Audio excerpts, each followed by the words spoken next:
ನಾನು ನಿಮ್ಮ ಮುಂದೆ ಇವತ್ತು ಕಳೆದ ತರಗತಿಯಲ್ಲಿ ಮಾತಾಡಿದ ವಿಷಯದ ಜೊತೆಗೆ ಇವತ್ತಿನ ವಿಷಯವಾಗಿ ಶಿಕ್ಷಣದ ಸಮಾಜಶಾಸ್ತ್ರೀಯ ದೃಷ್ಟಿಕೋನ ಘಟಕ 10 ಶಿಕ್ಷಣ ಮತ್ತು ಸಾಮಾಜೀಕರಣದೊಂದಿಗೆ ಬೆಸೆಯೋದಕ್ಕೆ ಪ್ರಯತ್ನ ಪಡ್ತಾ ಹೋಗ್ತೀನಿ. ನಾವು ಕಳೆದ ತರಗತಿಯಲ್ಲಿ ಮಾತಾಡ್ತಾ ಇದ್ವಿ ಶಿಕ್ಷಣದ ಪ್ರಕ್ರಿಯೆಗಳನ್ನ ಇಟ್ಕೊಂಡು ನಾವು ಒಂದಷ್ಟು ಅಂಶಗಳನ್ನ ಮಾತಾಡಿದ್ವಿ. ಕೊನೆಯಲ್ಲಿ ಮಾತಾಡ್ತಾ ಬರಬೇಕಾದ್ರೆ ನಾನು ನಿಮ್ಗೆ ಸಾಂಸ್ಕೃತೀಕರಣ, ಬೆಳೆಸುವಿಕೆ ಮತ್ತು ಆವರಿಸುವಿಕೆ ಅನ್ನೋ ಶಬ್ದಗಳನ್ನ ಬಳಸಿ ಸಾಂಸ್ಕೃತೀಕರಣ ಅಥವಾ ಸಂಸ್ಕೃತೀಕರಣ ಮತ್ತು ಸಂಸ್ಕಾರಗಳನ್ನ ಹೇಗೆ ಬೆಳೆಸುತ್ತೆ ಶಿಕ್ಷಣ ಅನ್ನೋದ್ರ ಬಗ್ಗೆ ನಾನು ಮಾತಾಡ್ತಾ ಇದ್ದೆ. ಸಾಮಾಜಿಕ ಬದಲಾವಣೆಗಳಿರ್ಬೋದು, ಸಾಮಾಜಿಕ ಗತಿಶೀಲತೆ, ಚಲನಶೀಲತೆ ಇರ್ಬೋದು, ಅದರೊಂದಿಗೆ ನಮ್ಗೆ ಸಂಸ್ಕೃತೀಕರಣ ಮತ್ತೆ ಸಂಸ್ಕಾರಗಳನ್ನ ನಾವು ಮಗುವಿನಲ್ಲಿ ನಮ್ಮಲ್ಲಿ ಹೇಗೆ ಒಗ್ಗೂಡಿಸ್ಕೊಳ್ತಾ ಕಲಿಬೇಕಾಗತ್ತೆ, ಸಮಾಜ ನಮ್ಗೆ ಹೇಗೆ ಅದನ್ನ ಕಲಿಸುತ್ತೆ ಅನ್ನೋದ್ರ ಮೇಲೆ ನಿಂತಿರುತ್ತೆ. ನಮ್ಮಲ್ಲಿ ಇರುವಂತಹ ಆಚಾರ ವಿಚಾರಗಳು, ನಮ್ಮಲ್ಲಿ ಮೂಡುವಂತಹ ಜೀವನ ಶೈಲಿಗಳು, ನಾವು ಹೀಗೆ ಇರಬೇಕು, ಹೀಗೆ ಜೀವನವನ್ನ ರೂಪಿಸ್ಕೋಬೇಕು ಅಂತ ಸಮಾಜ ಹಾಕಿಕೊಡುವಂತ ಕಟ್ಟುಪಾಡುಗಳು, ಅದನ್ನ ಅಳವಡಿಸಿಕೊಂಡು ಬದುಕನ್ನ ಕಟ್ಟಿಕೊಳ್ಳೋ ಪ್ರಕ್ರಿಯೆ ಇದೆಯಲ್ಲ, ಇದು ಸಾಮಾಜೀಕರಣ ಆಗತ್ತೆ. ಸಾಮಾಜೀಕರಣ ವ್ಯಕ್ತಿಯ ಸಾಮಾಜಿಕ ಜೀವನವನ್ನ ಅರ್ಥೈಸುತ್ತೆ ಮತ್ತೆ ಅದನ್ನ ಅಳವಡಿಸ್ಕೊಳ್ಬೇಕು ಅಂತ ಪ್ರಯತ್ನಿಸುತ್ತೆ. ಒಂದು ಸಂಭಾವಿತ ಸಾತ್ವಿಕ ಸಾಮಾಜಿಕ ಅಪೇಕ್ಷೆಗಳಿಗೆ ಅನುಗುಣವಾದ ವ್ಯಕ್ತಿತ್ವವನ್ನ ನನ್ನಲ್ಲಿ ತಂದ್ಕೊಡ್ಲಿಕ್ಕೆ ಸಾಮಾಜೀಕರಣ ಪ್ರಕ್ರಿಯೆ ಬಹಳಷ್ಟು ಸಹಾಯ ಮಾಡುತ್ತೆ.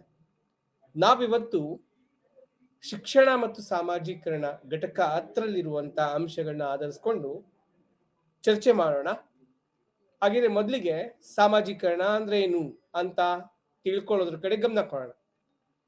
ಸಾಮಾಜೀಕರಣವೆಂದರೆ ಸಮಾಜದ ಸದಸ್ಯರ ನಡುವಿನ ಪರಸ್ಪರ ನಡೆಯುವ ಸಂವಹನ ಪ್ರಕ್ರಿಯೆಯಾಗಿದ್ದು, ಅದರ ಮೂಲಕ ಮಕ್ಕಳು ಸಮಾಜದ ಮೌಲ್ಯಗಳನ್ನು ಹಾಗೂ ಸರಿಯಾದ ಮತ್ತು ಸೂಕ್ತವೆಂದು ಪರಿಗಣಿಸುವ ಯೋಚಿಸುವ ವಿಧಾನಗಳನ್ನು ತಿಳಿದುಕೊಳ್ಳುತ್ತಾ ಕಲಿಯುವಂತಹ ಪ್ರಕ್ರಿಯೆ ಇದು. ಸಮಾಜದಲ್ಲಿ ಬದುಕಬೇಕಾದ್ರೆ ನಾನು ಕಳೆದ ತರಗತಿಯಲ್ಲಿ ಹೇಳ್ಬೇಕಾದ್ರೆ ಬಳಸಿದೆ ಏನಂತ, ಅರಮನೆಗಿಂತ ನೆರೆಮನೆ ಮುಖ್ಯ ಅಂತ. ನೆರೆಹೊರೆಯವರ ಜೊತೆಗೆ ಹೇಗೆ ಬದುಕ್ತೀವಿ, ಸಾಮಾಜಿಕ ಸದಸ್ಯರಾಗಿ ಸಮಾಜದ ಸದಸ್ಯರಾಗಿ ನಾವು ಹೇಗೆ ಜೀವನವನ್ನ ಕಟ್ಕೋಬೇಕಾಗತ್ತೆ, ಅದನ್ನ ನಮ್ಗೆ ಕಲಿಸಿಕೊಡುವಂತ ಶಕ್ತಿ ಇರೋದು ಸಾಮಾಜೀಕರಣ ಪ್ರಕ್ರಿಯೆಗೆ.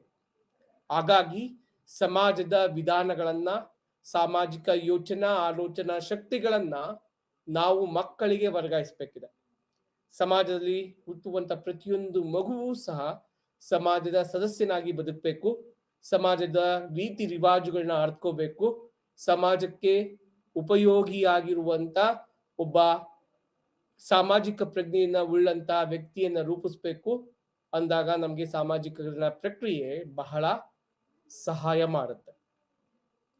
ಹಾಗಾಗಿ ಸಾಮಾಜೀಕರಣ ಅನ್ನೋದು ಯಾವಾಗ್ಲೂ ಒಬ್ಬ ವ್ಯಕ್ತಿ ಸಂಭಾವಿತನಾಗಿ ರೂಪಿಸಿಕೊಳ್ಳಕ್ಕೆ, ಸಮಾಜ ಉಪಯೋಗಿ ಆಗಿರೋ ವ್ಯಕ್ತಿಯನ್ನು ರೂಪಿಸ್ಕೊಳ್ಳಿಕ್ಕೆ ಸಹಾಯ ಮಾಡುವಂತ ಪ್ರಕ್ರಿಯೆ ಆಗಿರುತ್ತೆ ಅಂತ ನಾವು ಪರಿಭಾವಿಸೋದಕ್ಕೆ ಸಾಧ್ಯ ಆಗತ್ತೆ.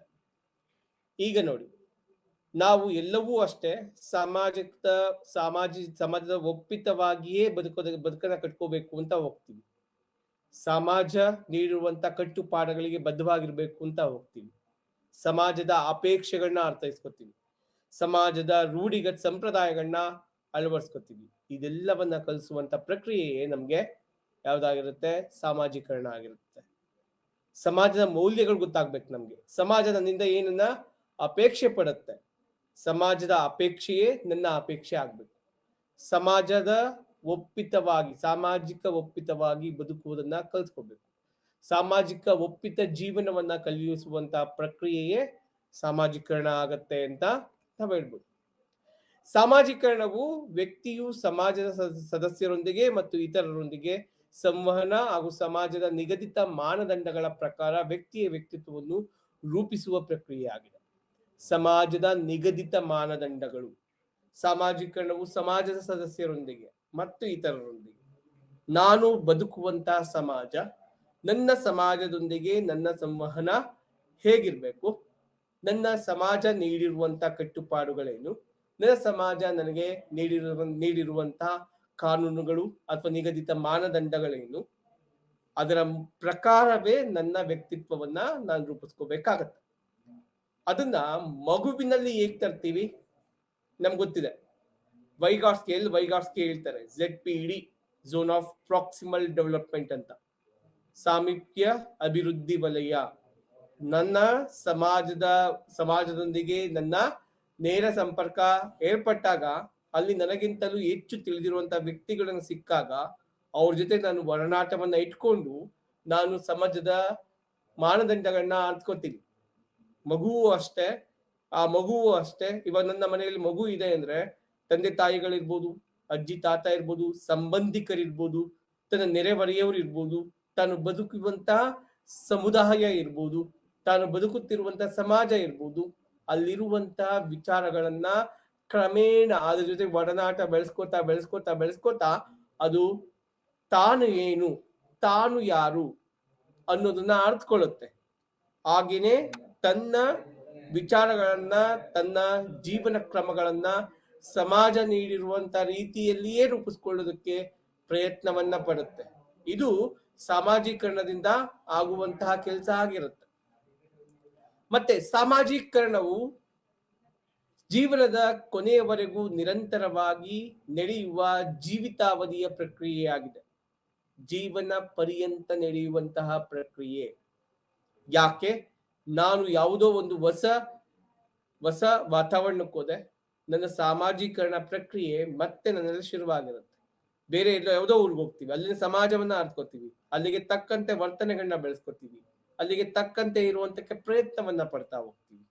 ಹಾಗಾಗಿಯೇ ನಾವು ಸಾಮಾಜೀಕರಣ ಅನ್ನೋದು ಯಾವಾಗ್ಲೂ ನಡೀತಾನೆ ಇರುವಂತ ಪ್ರಕ್ರಿಯೆ ಆಗಿರುತ್ತೆ.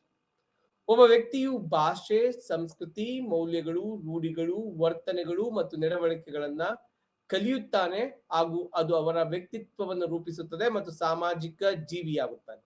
ಒಟ್ಟಾರೆ ಒಂದೇ ಶಬ್ದ ಇಲ್ಲಿ ಬರ್ತಾ ನೋಡಿ, ಸಾಮಾಜಿಕ ಜೀವಿಯನ್ನಾಗಿ ಮಾಡುವುದೇ ಸಾಮಾಜೀಕರಣದ ಪ್ರಕ್ರಿಯೆ ಆಗಿದೆ. ಸಾಮಾಜೀಕರಣ ಅಂದ್ರೇನು? ಸಾಮಾಜಿಕ ವ್ಯಕ್ತಿಯನ್ನ ಸಾಮಾಜಿಕ ಜೀವಿಯನ್ನಾಗಿ ಮಾಡೋದೇ ಆಗಿರುತ್ತೆ. ಸಾಮಾಜೀಕರಣದ ಪ್ರಕ್ರಿಯೆ ಯಾವುದು? ಸಾಮಾಜಿಕ ಜೀವಿಯನ್ನಾಗಿ ಮಾಡೋದು. ಯಾವ ರೀತಿ ಮಾಡುತ್ತೆ? ಸಮಾಜದ ಭಾಷೆ, ಸಮಾಜದ ಸಂಸ್ಕೃತಿ, ಮೌಲ್ಯಗಳು, ರೂಢಿಗಳು, ವರ್ತನೆಗಳು ಅಥವಾ ನಡವಳಿಕೆಗಳು ಇವನ್ನೆಲ್ಲ ಕಲ್ತ್ಕೊತಾ ತನ್ನ ವ್ಯಕ್ತಿತ್ವವನ್ನ ರೂಪಿಸ್ಕೊಳ್ಳಿಕ್ಕೆ ಸಾಧ್ಯ ಆಗತ್ತೆ. ಸಮಾಜ ಜೀವಿ ಆಗ್ಲಿಕ್ಕೆ ಸಾಧ್ಯ ಆಗತ್ತೆ. ನಾವು ನೋಡಿ, ನಾನು ನನ್ನ ಊರು, ನನ್ನ ಜನ ಅಂತ ನಾನು ಯೋಚನೆ ಮಾಡಿಕ್ ಶುರುವಾದೆ ಅಂದ್ರೆ ನನ್ನ ಸಮಾಜದಲ್ಲಿ ನನ್ನ ಪಾತ್ರವೇನು, ನನ್ನ ಜವಾಬ್ದಾರಿಗಳೇನು, ನನ್ನ ಸಮಾಜದಿಂದ ನಾನು ಯಾಕೆ ಒಪ್ಪಿತನಾಗಿದ್ದೇನೆ, ನನ್ನ ಸಮಾಜದ ಮೌಲ್ಯಗಳು ನನ್ನಲ್ಲಿ ಯಾಕೆ ಒಡಮೂಡಿವೆ, ಇವೆಲ್ಲ ಪ್ರಶ್ನೆಗಳನ್ನ ಹಾಕೊಂಡ್ರೆ ಸಮಾಜವನ್ನ ಮೆಚ್ಚಿಸುವಂತ ಕೆಲಸ ಪ್ರತಿಯೊಬ್ಬ ವ್ಯಕ್ತಿಯೂ ಮಾಡ್ತಾನೆ. ಸಮಾಜ ಒಪ್ಪಿಸುವಂತ ಕೆಲಸವನ್ನ ಮಾಡ್ಲಿಲ್ಲ ಅಂದಾಗ ಅವನು ಸಮಾಜದಿಂದ ಹೊರತಾಗಿ ಏಕಾಂಗಿ ಆಗ್ಬೇಕಾಗುತ್ತೆ. ಹಾಗಾಗಿ ನಾವು ಸಾಮಾಜಿಕ ಜೀವಿಯಾಗಿ ಬದುಕಬೇಕು ಅಂದಾಗ ಸಮಾಜ ನೀಡಿರುವಂತ ಮೌಲ್ಯಗಳನ್ನ, ಕಟ್ಟುಪಾಡುಗಳನ್ನ ಮತ್ತೆ ಸಮಾಜದ ಮಾನದಂಡಗಳಿಗೆ, ಸಮಾಜವೇ ಹಾಕಿಕೊಂಡಿರುವಂತ ಒಂದಷ್ಟು ನೈತಿಕ ಕಾನೂನುಗಳಿಗೆ ಬದ್ಧವಾಗಿರ್ಬೇಕಾಗತ್ತೆ. ಆ ನೈತಿಕ ಕಾನೂನುಗಳಿಗೆ ಬದ್ಧವಾಗಿ ಬದುಕಬೇಕು, ಬದುಕನ್ನ ಕಟ್ಕೋಬೇಕು ಅನ್ನೋದಿದೆಯಲ್ಲ, ಅದನ್ನ ಸಾಮಾಜೀಕರಣ ಪ್ರಕ್ರಿಯೆ ಮಾಡುತ್ತೆ. ಒಬ್ಬ ವ್ಯಕ್ತಿಯು ಕುಟುಂಬದ ಇತರ ಸದಸ್ಯರು ಮತ್ತು ಸಮುದಾಯ ಅಥವಾ ಗುಂಪುಗಳೊಂದಿಗೆ ಸಂವಹನ ನಡೆಸಿದಾಗ ಒಬ್ಬ ವ್ಯಕ್ತಿಯು ತನ್ನ ವ್ಯಕ್ತಿತ್ವ ಮತ್ತು ಸ್ವಯಂ ಅಭಿವೃದ್ಧಿ ಹೊಂದುವ ಏಕೈಕ ಪ್ರಕ್ರಿಯೆ ಸಾಮಾಜೀಕರಣ ಆಗಿದೆ. ವ್ಯಕ್ತಿಯು ಸಂಸ್ಕೃತಿಯ ಬಗ್ಗೆ ಹೆಚ್ಚು ಕಲಿಯಲು ಮತ್ತು ಈ ರೂಢಿಗಳನ್ನು ಮುಂದಿನ ಪೀಳಿಗೆಗೆ ರವಾನಿಸಲು ಸಾಧ್ಯವಾಗುತ್ತೆ. ನನಗೆ ಮೊದಲೇ ಕನ್ನಡ ಒಂದು ಬಹಳಷ್ಟು ನಾನುಡಿಗಳು ನಮ್ಗೆ ಸಿಗ್ತಾ ಹೋಗ್ತವೆ. ಎಲ್ರಿಗೂ ಗೊತ್ತಿದೆ ಏನು, ಹಿರಿಯಣ್ಣನ ಚಾಲು ಮನೆ ಮಂದಿಗೆಲ್ಲ ಅಂತ. ಮನೆಯ ರೀತಿ ರಿವಾಜುಗಳು ಎಲ್ಲವೂ ತನ್ನ ಕುಟುಂಬದ ಸದಸ್ಯರಿಗೆ ಹರಿದು ಬರುತ್ತೆ. ಹಾಗೆ ನೋಡಿ, ನೂಲಿನಂತೆ ಸೀರೆ, ತಾಯಿಯಂತೆ ಮಗಳು, ಪೀಳಿಗೆಯಿಂದ ಪೀಳಿಗೆಗೆ ಅದು ಪ್ರಭಾವಿಸುತ್ತೆ. ನಮ್ಮ ಮನೆಯ ಆಚರಣೆಗಳು, ವಿಚಾರಗಳು ನನಗೆ ಏನ್ ಮಾಡುತ್ತೆ, ಪ್ರಭಾವ ಬೀರುತ್ತೆ. ನನ್ನ ಮನೆಯ ಆಚರಣೆ ನನ್ನ ಮನೆಗೆ ಮಾತ್ರ ಮೀಸಲಾಗಿರಲ್ಲ. ನನ್ನ ಸಮಾಜದಲ್ಲಿ ಇಂಥ ಆಚರಣೆಗಳು ಎಲ್ಲರೂ ಪಾಲಿಸ್ತಿರ್ಬೋದು, ಬಹಳಷ್ಟು ಜನ ಪಾಲಿಸ್ತಿರ್ಬೋದು. ಅವೆಲ್ಲ ರೂಢಿಗಳು, ಸಂಪ್ರದಾಯಗಳನ್ನ ನಾನು ನನ್ನ ಮುಂದಿನ ತಲೆಮಾರಿಗೆ ಬಿಟ್ಟು ಹೋಗ್ತೀನಿ. ಈಗ ನನ್ನ ತಂದೆ, ನನ್ನ ತಾತ, ಅಜ್ಜಿ ಬದುಕಿದಂತ ರೀತಿ ಆ ತಲೆಮಾರಿನ ತಂದೆ ತಾಯಿಗೆ ಬಂದಿದೆ, ತಂದೆ ತಾಯಿ ನಮ್ಮ ತಲೆಮಾರಿಗೆ ಬಂದಿದೆ, ನಮ್ಮಿಂದ ನಮ್ಮ ಮಕ್ಕಳ ತಲೆಮಾರಿಗೆ ಹೋಗುತ್ತೆ. ಈ ರೂಢಿಗಳು, ಈ ಸಂಪ್ರದಾಯಗಳು, ಆಚಾರ ವಿಚಾರಗಳು, ರೀತಿ ರಿವಾಜುಗಳೆಲ್ಲವನ್ನ ನಾವೇನ್ ಮಾಡ್ತೇವೆ, ಮುಂದಿನ ಪೀಳಿಗೆಗೆ ರವಾನಿಸ್ತೇವೆ, ಕಳಿಸ್ಕೊಡ್ತೇವೆ. ಈ ಪ್ರಕ್ರಿಯೆ ಮತ್ತೆ ಸಾಮಾಜೀಕರಣ ಪ್ರಕ್ರಿಯೆ ಒಂದು ಹಂತದಲ್ಲಿ ನಿಲ್ಲುತ್ತೆ ಅಂತ ಅಲ್ಲ, ಅದು ನಿರಂತರವಾಗಿಯೇ ನಡೀತಾ ಇರುತ್ತೆ, ಪುನರಾವರ್ತಿತವಾಗಿರುತ್ತೆ. ಸೊ ಅದನ್ನ ನಾವು ಪುನರಾವರ್ತಿತವಾಗಿ ಬರ್ತಾ ಇದೆ ಅಂದಾಗ ಅದನ್ನೇನ್ ಮಾಡ್ತಿದೀವಿ, ನಾವು ಮುಂದಿನ ಪೀಳಿಗೆ ಕಳಿಸ್ತಿದೀವಿ ಅನ್ನೋದು ನಮ್ಗೆ ನೆನಪು. ವ್ಯಕ್ತಿಯು ಅವರ ಕುಟುಂಬದ ಇತರ ಸದಸ್ಯರು, ಸಮುದಾಯ ಅಥವಾ ಗುಂಪುಗಳು ಸಂವಹಿಸಿದಾಗ ಒಬ್ಬ ವ್ಯಕ್ತಿ ತನ್ನ ವ್ಯಕ್ತಿತ್ವ, ಮತ್ತೆ ಅದೇ ಅಂಶಗಳನ್ನ ಇಲ್ಲಿ ನೋಡ್ತಿದೀವಿ, ಏಕೈಕ ಪ್ರಕ್ರಿಯೆ. ಇದು ನಮ್ಗೆ ಮತ್ತೆ ಮತ್ತೆ ನಮ್ಗೆ ಕಾಣೋದಕ್ಕೆ ಶುರುವಾಗ್ತಾ ಹೋಗುತ್ತೆ. ನಮ್ಮ ಆ ಪ್ರಕ್ರಿಯೆ ಇದೆಯಲ್ಲ, ಈ ಸಾಮಾಜೀಕರಣ ಪ್ರಕ್ರಿಯೆ ಇದೆಯಲ್ಲ, ವ್ಯಕ್ತಿತ್ವ ಮತ್ತು ಸ್ವಯಂ ಅಭಿವೃದ್ಧಿ ಹೊಂದುವಂತೆ. ವ್ಯಕ್ತಿಗೆ ಸಾವಿರುತ್ತೆ, ವ್ಯಕ್ತಿತ್ವಕ್ಕೆ ಸಾವಿರಲ್ಲ. ವ್ಯಕ್ತಿತ್ವಕ್ಕೆ ಯಾವತ್ತೂ ಸಾವಿರಲ್ಲ. ಹಾಗಾಗಿ ವ್ಯಕ್ತಿಗಳು ಸಾಯ್ತಾರೆ, ನಾವೆಲ್ಲ ವ್ಯಕ್ತಿಗಳಾಗಿ ಬಿಡ್ತೀವಿ, ವ್ಯಕ್ತಿಗಳಾಗಿ ಸತ್ತೋಗ್ತೀವಿ. ಆದ್ರೆ ವ್ಯಕ್ತಿತ್ವಗಳು ಶತಮಾನಗಳು ಕಳೆದ್ರು ಆ ವ್ಯಕ್ತಿತ್ವಗಳು ಜೀವಂತವಾಗಿರುತ್ತೆ. ನೀವು ನೋಡಿ, ಬುದ್ಧನ್ ನೆನ್ಸ್ಕೊಳ್ಳಿ, ಬಸವಣ್ಣ ನೆನ್ಸ್ಕೊಳ್ಳಿ, ಜೈನ ಮಹಾವೀರರ ನೆನ್ಸ್ಕೊಳ್ಳಿ, ಯಾವುದೇ ವ್ಯಕ್ತಿಗಳನ್ನ ತಗೊಳ್ಳಿ, ಎಲ್ಲರೂ ಅವರ ವ್ಯಕ್ತಿತ್ವಗಳಿಂದ ಜೀವಂತ. ವ್ಯಕ್ತಿಗಳಾಗಿ, ದೇಹಗಳಾಗಿ ಹೋಗಿರ್ಬೋದು, ಆ ವ್ಯಕ್ತಿತ್ವಗಳು ನಮಗೆ ಜೀವಂತವಾಗಿ ಉಳಿತವೆ. ಹಾಗಾಗಿ ನಾವು ನಮ್ಮ ಸಮಾಜದಲ್ಲಿ ಹೇಗೆ ಬದುಕ್ತೀವಿ, ಹೇಗೆ ವ್ಯಕ್ತಿತ್ವವನ್ನು ರೂಪಿಸ್ಕೋತೀವಿ ಅನ್ನೋದು ಬಹಳ ಮುಖ್ಯ ಇರುತ್ತೆ. ಹಾಗಾಗಿ ವ್ಯಕ್ತಿ ತಾನು ಬದುಕುವಂತ ಸ್ಥಳದಲ್ಲಿ, ತಾನು ಬದುಕುವಂತಹ ಸಮಾಜದಲ್ಲಿ ತನ್ನನ್ನ ತಾನು ಗುರುತಿಸ್ಕೊಳ್ಳಿಕ್ಕೆ ಸಾಧ್ಯ ಮಾಡುವಂತ ಶಕ್ತಿ ಇರೋದು ಸಾಮಾಜೀಕರಣಕ್ಕೆ ಅಂದ್ರೆ ತಪ್ಪಾಗ್ಲಿಕ್ಕೆ ಇಲ್ಲ. ಸೊ ಹಾಗಾಗಿ ನಾವು ನೋಡ್ತಾ ಹೋಗ್ತೀವಿ, ಸಾಮಾಜಿಕೀಕರಣ ಅಥವಾ ಸಾಮಾಜೀಕರಣ ಎರಡೂ ಒಂದೇ ಪದಗಳಲ್ಲಿ ಪರಿಭಾವಿಸುವಂತ ಶಬ್ದಗಳಾಗಿದ್ದಾವೆ. ಅದರಲ್ಲಿ ಯಾವುದೇ ರೀತಿಯ ಗೊಂದಲ ಮಾಡ್ಕೋಬೇಕು. ಸಾಮಾಜೀಕರಣದ ಕುರಿತು ಹಲವಾರು ವ್ಯಕ್ತಿಗಳು ತಮ್ಮ ಆಲೋಚನೆಗಳಲ್ಲಿ ಇರುವಂತೆ ವ್ಯಾಖ್ಯಾನಿಸಿದ್ದಾರೆ. ಅದರಲ್ಲಿ ಕೆಲವೊಂದು ವ್ಯಾಖ್ಯಾನಗಳನ್ನ ನಾನು ನಿಮ್ಮ ಮುಂದೆ ಪ್ರಸ್ತುತಪಡಿಸ್ತಿದ್ದೀನಿ. ಈಗ ಸಾಮಾಜೀಕರಣವು ನಮ್ಮ ಸಂಬಂಧದಲ್ಲಿನ ಭಾವನೆಯ ಬೆಳವಣಿಗೆ ಹಾಗೂ ಬದುಕುವ ಸಾಮರ್ಥ್ಯವನ್ನು ಬೆಳೆಸಿ ಒಟ್ಟಿಗೆ ಕಾರ್ಯನಿರ್ವಹಿಸುವ ಇಚ್ಛೆಯನ್ನು ಬೆಳೆಸುವುದಾಗಿದೆ.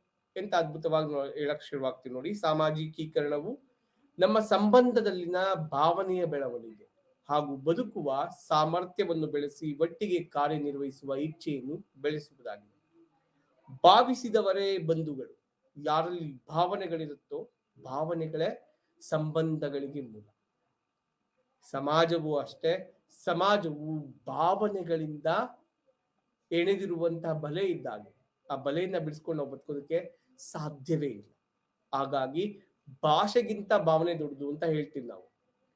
ಭಾವನೆ ಇಲ್ಲದೆ, ಭಾಷೆ ಇಲ್ಲದೆ ಬದುಕ್ಬೋದು, ಭಾವನೆ ಇಲ್ಲದೆ ಬದುಕಕ್ಕಾಗಲ್ಲ ಅಂತ. ಭಾವನೆಗಳ ಬೆಳೆಸುವಂತಹ ಶಕ್ತಿ ಇರುವುದು ಸಮಾಜಕ್ಕೆ ಮಾತ್ರ. ಆ ಸಮಾಜವನ್ನ ನಾವು ಯಾವಾಗ್ಲೂ ನೆನಪಲ್ಲಿಟ್ಕೊಂಡಿರ್ಬೇಕಾಗತ್ತೆ. ಆ ಸಾಮಾಜೀಕರಣದಲ್ಲಿರುವಂತ ಶಕ್ತಿ ನಮ್ಮ ಜವಾಬ್ದಾರಿಗಳನ್ನ ನೀಡುತ್ತೆ.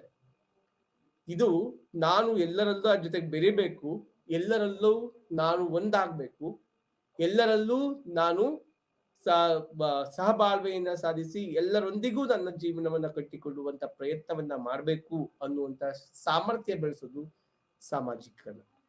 ಹಾಗಾಗಿ ಸಾಮಾಜೀಕರಣ ಏನ್ ಮಾಡುತ್ತೆ, ನಾವೆಲ್ಲರೂ ಒಟ್ಟಿಗೆ ಬದುಕಬೇಕು, ಒಗ್ಗಟ್ಟಿನಲ್ಲಿ ಬಲವಿದೆ ಅಂತೀವಿ. ಆ ಒಗ್ಗಟ್ಟನ್ನ ತರಬೇಕಿದಿಲ್ಲ, ಸಾಮಾಜಿಕ ಒಗ್ಗಟ್ಟನ್ನ ಬೆಳೆಸಿತ್ತಲ್ಲ, ಅದು ಸಾಮಾಜೀಕರಣದ ಪ್ರಕ್ರಿಯೆ.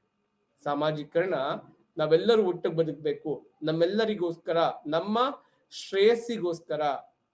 ನಮ್ಮ ಶ್ರೇಯಸ್ಸು ಅಂದ ತಕ್ಷಣ ನಾನು ಬದುಕುವಂತ ಸಮಾಜದ ಶ್ರೇಯಸ್ಸು ಸಹ ಆಗುತ್ತೆ.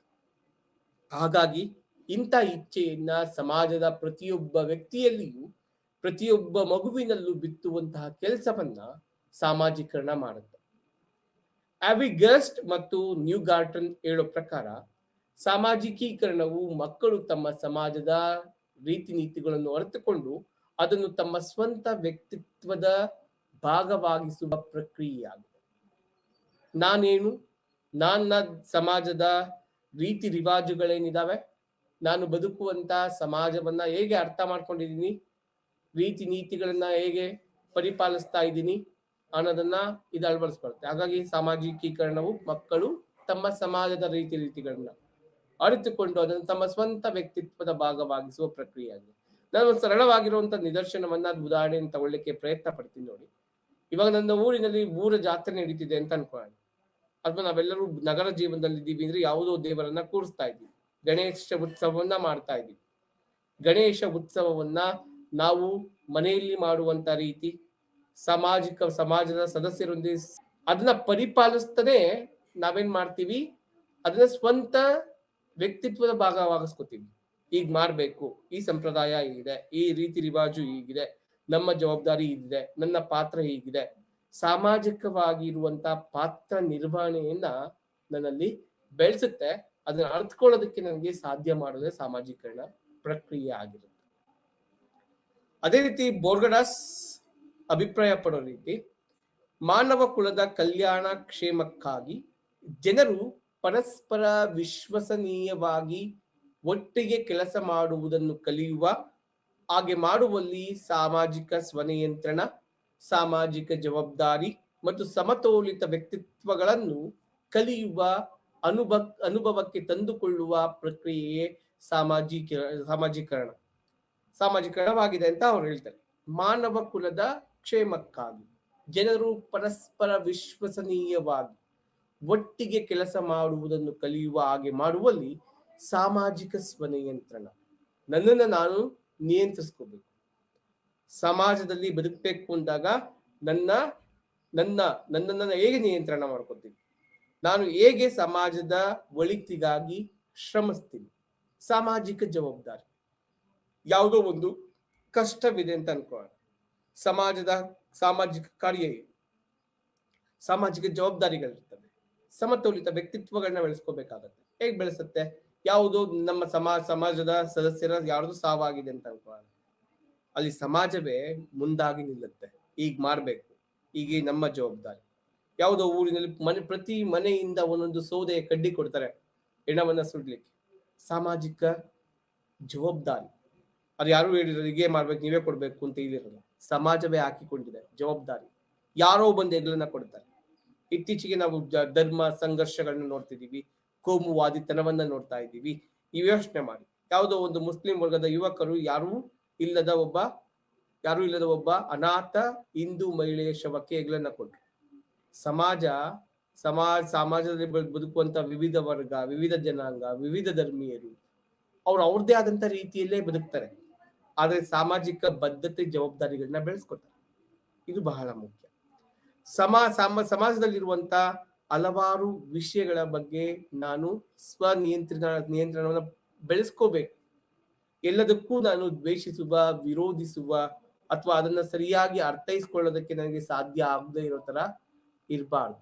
ಹಾಗಾಗಿ ಸಾಮಾಜಿಕವಾಗಿ ನಾನು ಸಾಮಾಜಿಕ ನಿಯಂತ್ರಣ, ತಪ್ಪು ಮಾಡದೆ ನನ್ನ ಸಮಾಜದಿಂದ ನನಗೆ ಶಿಕ್ಷೆ ಇದೆ ಅನ್ನುವಂತ ಭಯ ಇರ್ಬೇಕು. ಇವಾಗ ನನ್ನ ಸಮಾಜದ ಬದ್ಧತೆಗಳಿಗೆ, ಸಮಾಜದ ಸೂಚನೆಗಳಿಗೆ, ಸಮಾಜದ ವಿಚಾರಗಳಿಗೆ ನಾನು ವಿರೋಧವಾಗಿ ನಡ್ಕೊತೀನಿ ಅಂದಾಗ ಸಮಾಜ ಏನ್ ಮಾಡುತ್ತೆ? ದೂರ ಇಡ್ಲಿಕ್ಕೆ ಶುರುವಾಗುತ್ತೆ. ಸಮಾಜ ನನ್ನನ್ನ ದೂರ ಇಡ್ಲಿಕ್ಕೆ ಹೋಗ್ಬಾರ್ದು, ಸಮಾಜದೊಂದಿಗೆ ನಾನು ಬದುಕಬೇಕಾಗತ್ತೆ. ಹಾಗಾಗಿ ನಾನು ನನ್ನ ತಪ್ಪುಗಳನ್ನ, ನನ್ನ ವಿಚಾರಗಳನ್ನ, ನನ್ನ ಅತಿರೇಕದ ವರ್ತನೆಗಳನ್ನ ನಿಯಂತ್ರಿಸ್ಕೊಳ್ಳಿಕ್ಕೆ ಸಮಾಜವೇ ಒಂದಷ್ಟು ಕಟ್ಟುಪಾಡುಗಳನ್ನ ಹಾಕಿರುತ್ತೆ. ಹಾಗಾಗಿ ಸಾಮಾಜಿಕವಾಗಿ ನಾನೊಂದು ತಪ್ಪನ್ನ ಅಥವಾ ಒಂದು ಹೆಜ್ಜೆನ ಇಡ್ಬೇಕಾದ್ರೂ ನನ್ನ ಸಮಾಜದ ಬಗ್ಗೆ ನನಗೆ ಜವಾಬ್ದಾರಿ ಇರುತ್ತೆ. ಸಮತೋಲಿತ ವ್ಯಕ್ತಿತ್ವಗಳನ್ನು ಕಲಿಯುವ, ಅನುಭವಕ್ಕೆ ತಂದುಕೊಳ್ಳುವ ಶಕ್ತಿಯನ್ನ ಸಾಮಾಜಿಕೀಕರಣ ಅಥವಾ ಸಾಮಾಜೀಕರಣ ಬೆಳೆಸುತ್ತೆ. ವ್ಯಕ್ತಿತ್ವಗಳು ಯಾವತ್ತಿಗೂ ಜೀವಂತವಾಗಿರುತ್ತವೆ. ನನ್ನಲ್ಲಿ ಒಂದು ಸಾಮರಸ್ಯದ ವ್ಯಕ್ತಿತ್ವ ಬೆಳೆಯುತ್ತೆ. ನನ್ನ ಸಮಾಜದೊಂದಿಗೆ ನಾನು ಉತ್ತಮವಾಗಿ ಬೆರಿತೀನಿ, ಅವ್ರ ಜೊತೆ ಮಾತಾಡ್ತೀನಿ, ಅವ್ರ ಜೊತೆ ನನ್ನ ನನ್ನ ನನ್ನ ಜೀವನವನ್ನ ಕಳೆಯೋದಕ್ಕೆ ಪ್ರಯತ್ನ ಪಡ್ತೀನಿ. ಇವೆಲ್ಲವೂ ಏನಾಗುತ್ತೆ, ಸಮತೋಲಿತ ವ್ಯಕ್ತಿತ್ವಗಳನ್ನ ಬೆಳೆಸುತ್ತೆ. ಹಾಗಾಗಿ ನೋಡ್ತೀವಿ. ನೆಕ್ಸ್ಟ್, ಆರ್ಟನ್ ಮತ್ತು ಅಂಟ್ ರವರ ಪ್ರಕಾರ ನಾವು ನೋಡಿದಾಗ, ಸಾಮಾಜಿಕೀಕರಣವು ವ್ಯಕ್ತಿಯ ತನ್ನ ಸಾಮಾಜಿಕ ಗುಂಪುಗಳ ನಡುವಿನ ಸಂವಹನ ಮತ್ತು ಸಾಮಾಜಿಕ ರೂಢಿಗಳನ್ನು ಕಲಿಯುವ ಮತ್ತು ಸ್ವಯಂ ಅಭಿವೃದ್ಧಿ ಪಡೆಯುವ ಪ್ರಕ್ರಿಯೆಯಾಗಿದೆ. ಆದ್ರೆ ಅದನ್ನ ನಾವು ನೋಡ್ತಾ ಇದ್ದೀವಿ. ಸಾಮಾಜಿಕ ರೂಢಿಗಳನ್ನ ಯಾವ ರೀತಿ ಕಲಿಬೇಕು, ಯಾವ ರೀತಿ ಬೆಳೆಸ್ಕೋಬೇಕು, ಸ್ವಯಂ ಅಭಿವೃದ್ಧಿ, ನನ್ನ ಅಭಿವೃದ್ಧಿ ಆಗ್ಬೇಕು. ನನ್ನ ಅಭಿವೃದ್ಧಿ ಏನು? ಸ್ವಯಂ ಅಭಿವೃದ್ಧಿ ಏನು? ನನ್ನಲ್ಲಿ ಒಂದು ಸಮತೋಲಿತ ವ್ಯಕ್ತಿತ್ವ ಬೆಳಿಬೇಕು. ನನ್ನಲ್ಲಿ ಒಂದಷ್ಟು ಏನ್ ಹೇಳ್ತೀವಿ, ಎಲ್ಲಾ ಸರ್ವತೋಮುಖ ಅಭಿವೃದ್ಧಿ ಆಗ್ಬೇಕು. ಸಾಮಾಜಿಕವಾಗಿ ಅಭಿವೃದ್ಧಿ ಆಗ್ಬೇಕು, ಧಾರ್ಮಿಕವಾಗಿ ಅಭಿವೃದ್ಧಿ ಆಗ್ಬೇಕು, ಮಾನಸಿಕವಾಗಿ ಅಭಿವೃದ್ಧಿ ಆಗ್ಬೇಕು, ಮೌಲ್ಯಯುತವಾಗಿ ಅಭಿವೃದ್ಧಿ ಆಗ್ಬೇಕು, ನೈತಿಕ ಶಕ್ತಿಯನ್ನ ಬೆಳೆಸ್ಕೋಬೇಕು ಅಲ್ವಾ, ಆಧ್ಯಾತ್ಮಿಕ ಅಭಿವೃದ್ಧಿ ಆಗ್ಬೇಕು, ಬೌದ್ಧಿಕ ಅಭಿವೃದ್ಧಿ ಆಗ್ಬೇಕು. ಇವೆಲ್ಲ ಅಭಿವೃದ್ಧಿಯನ್ನ ತರಬೇಕಾದ್ರೆ ನನಗೆ ಸಾಮಾಜೀಕರಣ ಬಹಳ ಸಹಾಯ ಪಡುತ್ತೆ.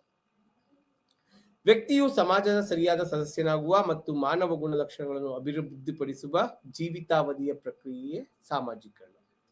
ವ್ಯಕ್ತಿಯು ಸಮಾಜದ ಸರಿಯಾದ ಸದಸ್ಯನಾಗುವುದು. ಏನು ವ್ಯಕ್ತಿಯು ಸಮಾಜದ ಸದಸ್ಯ ಅಂದ್ರೆ? ಸರಿಯಾದ ಸದಸ್ಯ ಅಂದ್ರೆ ಯಾರು? ಇವನು ಸರಿಯಾದ ಸಮಾಜದ ಸದಸ್ಯ ಅಂದ್ರೆ ಯಾರಾಗ್ತಾರೆ? ಸಮಾಜದ ಅಪೇಕ್ಷೆಗಳಿಗೆ ತಕ್ಕಂತೆ ಜೀವನವನ್ನು ನಡೆಸೋನು ಸಮಾಜದ ಉತ್ತಮ ಸದಸ್ಯನಾಗ್ತಾನೆ. ಹಾಗಾಗಿ ಸಮಾಜದಲ್ಲಿರುವಂತ ರೀತಿ ರಿವಾಜುಗಳನ್ನ, ರೀತಿ ನೀತಿಗಳನ್ನ, ನಿಯಮಾವಳಿಗಳನ್ನ, ಸಾಮಾಜಿಕ ನಿಯಮಾವಳಿಗಳನ್ನ ಬೆಳೆಸ್ಕೊಳ್ಳೋದು ಬಹಳ ಮುಖ್ಯ ಇರುತ್ತೆ. ಮತ್ತು ಮಾನವ ಗುಣಲಕ್ಷಣಗಳನ್ನು ಅಭಿವೃದ್ಧಿಪಡಿಸುವ ಜೀವಿತಾವಧಿಯ ಪ್ರಕ್ರಿಯೆ ಸಾಮಾಜಿಕರಣ. ಏನಾಗತ್ತೆ? ಮಾನವ ಗುಣಲಕ್ಷಣಗಳು. ಮನುಷ್ಯ ದೇವರು ಆಗ್ತಾನೆ, ಭೂತರು ಆಗ್ಬೋದು, ದೆವ್ವನೂ ಆಗ್ಬೋದು. ಆದ್ರೆ ಮನುಷ್ಯನಾಗುವಂತ ಪ್ರಕ್ರಿಯೆಯನ್ನ ನಾವು ಸಾಮಾಜೀಕರಣ ಅಂತ ಕರಿತೀವಿ. ಸಮಾಜದ ಸದಸ್ಯನಾಗಿ ಮನುಷ್ಯ ಹೇಗಿರ್ಬೇಕು ಅಂತ. ನೆಕ್ಸ್ಟ್, ವೋಗ್ಬರ್ನ್ ರವರ ಪ್ರಕಾರ ಸಾಮಾಜೀಕರಣವೆಂದರೆ ಸಾಮಾಜಿಕ ಗುಂಪಿನ ಮತ್ತು ಸಮಾಜದ ರೂಢಿಗಳನ್ನ ಕಲಿಯುವ ಪ್ರಕ್ರಿಯೆ. ಅವರು ಸಹ ಎರಡು ಒಂದೇ ರೀತಿಯಾಗಿ ನಾವು ನೋಡೋದಕ್ಕೆ ಸಾಧ್ಯ ಆಗತ್ತೆ. ಸಾಮಾಜಿಕ ಗುಂಪಿನ ಮತ್ತು ಸಮಾಜದ ರೂಢಿಗಳನ್ನ, ನಾವು ಬದುಕೋ ರೀತಿ, ನಮ್ಮ ಊರು, ನಮ್ಮ ಜನಾಂಗ, ನಮ್ಮ ಮನೆ ಸುತ್ತಮುತ್ತ ಇರುವಂತ ರೀತಿ, ನನ್ನ ಸಂಗಡಿಗರು, ನನ್ನ ಸ್ನೇಹಿತರು, ಇವರೆಲ್ಲರೂ ನೆನೆಸ್ಕೊತಾ ಬನ್ನಿ, ಇವರೆಲ್ಲರೂ ನಮ್ಗಲ್ಲಿ ಕಾಣಿಸೋದಕ್ಕೆ ಸಾಧ್ಯ ಆಗ್ತಾರೆ. ಆಗ ಸಾಮಾಜೀಕರಣ ಸಾಮಾಜಿಕ ಗುಂಪು ಮತ್ತೆ ಸಮಾಜ ರೂಢಿಗಳನ್ನ ಕಲಿಯೋದಕ್ಕೆ ಸಹಾಯ ಆಗುತ್ತೆ. ಸಾಮಾಜೀಕರಣದ ಲಕ್ಷಣಗಳು. ಮೂಲಭೂತ ಶಿಸ್ತನ್ನು ಒಗ್ಗೂಡಿಸುತ್ತದೆ. ಯಾವುದು ಮೂಲಭೂತ ಶಿಸ್ತು? ನನ್ನ ಸಮಾಜವೇ ಹಾಕಿಕೊಟ್ಟಿರುವಂತ ಶಿಸ್ತು. ನೀನ್ ಹೀಗಿರ್ಬೇಕು, ಮನೆಯಲ್ಲಿ ಪೂಜೆ ಆಗ್ತಿದೆ ಅಥವಾ ಊರಿನಲ್ಲಿ ಒಂದು ಕೆಲಸ ಆಗ್ತಿದೆ, ನೀವ್ ಹೀಗೆ ಇರ್ಬೇಕು. ಯಾವುದೋ ಒಂದು ಊರಿನ ಜಾತ್ರೆ ಆಗುತ್ತೆ, ಆ ಊರಿನ ಜಾತ್ರೆ ಮುಗಿಯೋವರೆಗೂ ಯಾರೂ ಸಹ ಊರಿನ ಬೀದಿಗಳಲ್ಲಿ ಚಪ್ಪಲಿನ ಹಾಕಿ ನಡೆಯಬಾರದು. ಇದು ಫರ್ಮ. ಇದು ಸಮಾಜ ನಂಬಿಕೊಂಡು ಬಂದಿರುವ, ಆಚರಿಸಿಕೊಂಡು ಬಂದಿರುವ ಒಂದು ಪದ್ಧತಿ. ಇಡೀ ಸಮಾಜ ಏನ್ ಮಾಡುತ್ತೆ? ವ್ಯಕ್ತಿಯಲ್ಲಿ ಅದನ್ನ ಅಪೇಕ್ಷಿಸುತ್ತೆ. ಆಯ್ತು, ಅದು ದೈವ ಭಕ್ತಿಯೋ ಧಾರ್ಮಿಕತೆಯೋ ಇದನ್ನ ಪಾಲಿಸ್ಬೇಕು ಅಂತ ಸಮಾಜದ ಪ್ರತಿಯೊಬ್ಬ ವ್ಯಕ್ತಿಯು ಅದನ್ನ ಪಾಲಿಸ್ತಾನೆ. ನೋಡಿ, ಮೂಲಭೂತವಾಗಿ ಇನ್ನೊಬ್ಬರಿಗೆ ಹಾನಿಯನ್ನ ಮಾಡಬಾರ್ದು. ಸಮಾಜ ಅಪೇಕ್ಷೆ ಏನ್ ಪಡುತ್ತೋ ಸಮಾಜದ ಅಪೇಕ್ಷೆಗೆ ತಕ್ಕಂತೆ ತನ್ನನ್ನು ಬೆಳೆಸ್ಕೋಬೇಕಿದೆ, ಅಳವಡಿಸಿಕೊಂಡು ಅನುಸರಿಸಕ್ಕೆ ಶುರುವಾಗ್ತೇವೆ. ಸೊ ಹಾಗಾಗಿ ಮೂಲಭೂತ ಶಿಸ್ತನ್ನ ಮನುಷ್ಯನಲ್ಲಿ ಒಗ್ಗೂಡಿಸುವಂತ ಕೆಲಸವನ್ನ ಸಾಮಾಜೀಕರಣ ಮಾಡುತ್ತೆ. ಹಾಗಾಗಿ ಸಾಮಾಜಿಕೀಕರಣದ ಲಕ್ಷಣಗಳು ನೋಡ್ತಾ ಹೋಗ್ತೀವಿ. ಮಾನವ ವರ್ತನೆಯನ್ನು ನಿಯಂತ್ರಿಸಲು ಸಹಾಯ ಮಾಡುತ್ತದೆ. ಮನುಷ್ಯನ ವರ್ತನೆಗಳು ಒಂದೊಂದು ಹಂತದಲ್ಲಿ ಒಂದೊಂದು ರೀತಿಯಾಗಿ ಬದಲಾಗುವ ಸಾಧ್ಯತೆಗಳು ಕೆಲವೊಮ್ಮೆ ನೋಡ್ತಾ ಹೋಗ್ತೀವಿ. ಮಾನವ ವರ್ತನೆಗಳು ಆತ ಹೇಗೆ ಪ್ರತಿಸ್ಪಂದಿಸ್ತಾನೆ ಅನ್ನೋದ್ರ ಮೇಲೆ ನಿಂತಿರುತ್ತೆ. ಅವನನ್ನ ತನ್ನಲ್ಲಿ ಬರುವಂತ ಆವೇಗಗಳು, ಸಂವೇಗಗಳು ಎಲ್ಲದಕ್ಕೂ ಅವನು ಪ್ರತಿಕ್ರಿಯೆ ಮಾಡ್ಲಿಕ್ಕೆ ಶುರುವಾದ್ರೆ ಏನಾಗತ್ತೆ? ಅಪಾಯ. ಯಾಕೆ ಅಪಾಯ ನಾನು ಕರಿತೀನಿ ಅಂದ್ರೆ, ಅವನ ವರ್ತನೆಯಿಂದ ಯಾರಿಗೋ ಘಾಸಿ ಆಗ್ಬೋದು, ಯಾರಿಗೋ ತೊಂದರೆ ಆಗ್ಬೋದು. ಹಾಗಾಗಿ ಮಾನವ ವರ್ತನೆಯನ್ನ ನಿಯಂತ್ರಣ ಮಾಡ್ಕೋಬೇಕು ಅಂದ್ರೆ ಸಾಮಾಜೀಕರಣ ಬೇಕಾಗುತ್ತೆ. ಇವತ್ತು ಸಾಮಾಜೀಕರಣದಲ್ಲಿ ಏನಾದ್ರು ವ್ಯತ್ಯಾಸ ಇತ್ತು ಅಥವಾ ಏನಾದ್ರು ತೊಂದರೆ ಆಯ್ತು, ಆ ಪ್ರಕ್ರಿಯೆ ಸರಿಯಾಗಿ ಆಗ್ತಿಲ್ಲ ಅಂದಾಗ ಏನಾಗತ್ತೆ? ಅಪರಾಧ ಪ್ರಕರಣಗಳು ಹೆಚ್ಚಾಗ್ತವೆ. ಸಾಮಾಜಿಕವಾಗಿ ಅಪರಾಧ ಪ್ರಕರಣಗಳು ಹೆಚ್ಚಾಗ್ಬಿಡ್ತವೆ. ಹಾಗಾಗಿ ಸಾಮಾಜೀಕರಣ ಮಾನವ ವರ್ತನೆಯ ನಿಯಂತ್ರಿಸುತ್ತೆ. ಹೇಗೆ?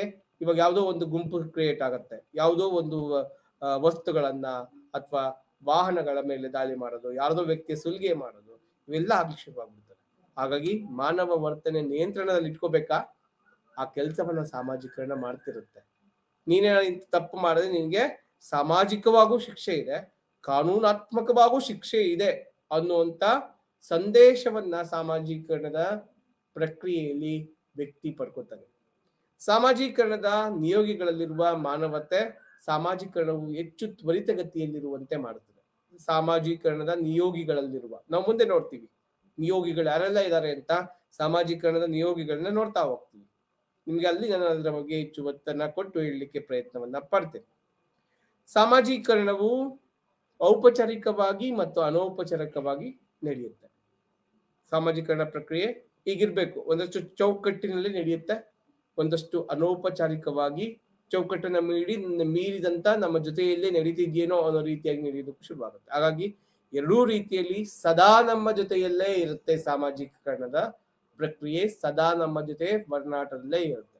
ಮನುಷ್ಯನ ಜೊತೆಯಲ್ಲೇ ಹೆಜ್ಜೆ ಹಾಕುವಂತ ಕೆಲಸವನ್ನ ಸಾಮಾಜೀಕರಣ ಪ್ರಕ್ರಿಯೆ ಮಾಡುತ್ತೆ. ಸಾಮಾಜೀಕರಣವು ನಿರಂತರ ಪ್ರಕ್ರಿಯೆ ಆಗಿದೆ. ನಾವಾಗಲೇ ಬಳಸಿದೀವಿ, ಜೀವನ ಪರ್ಯಂತ ನಡೆಯುವಂತಹ ಪ್ರಕ್ರಿಯೆ. ಯಾವುದೋ ಒಂದು ಕಾಲದಲ್ಲಿ ನಿಂತೋಗಲ್ಲ. ಮನುಷ್ಯ ಹುಟ್ಟಿನಿಂದ ಹಿಡಿದು ಅವನ ಸಾಯುವವರೆಗೂ, ಅವನ ಸಾವಿನ ಹಿಂದೆಯೂ ಬರುತ್ತೆ ಸಾಮಾಜೀಕರಣ.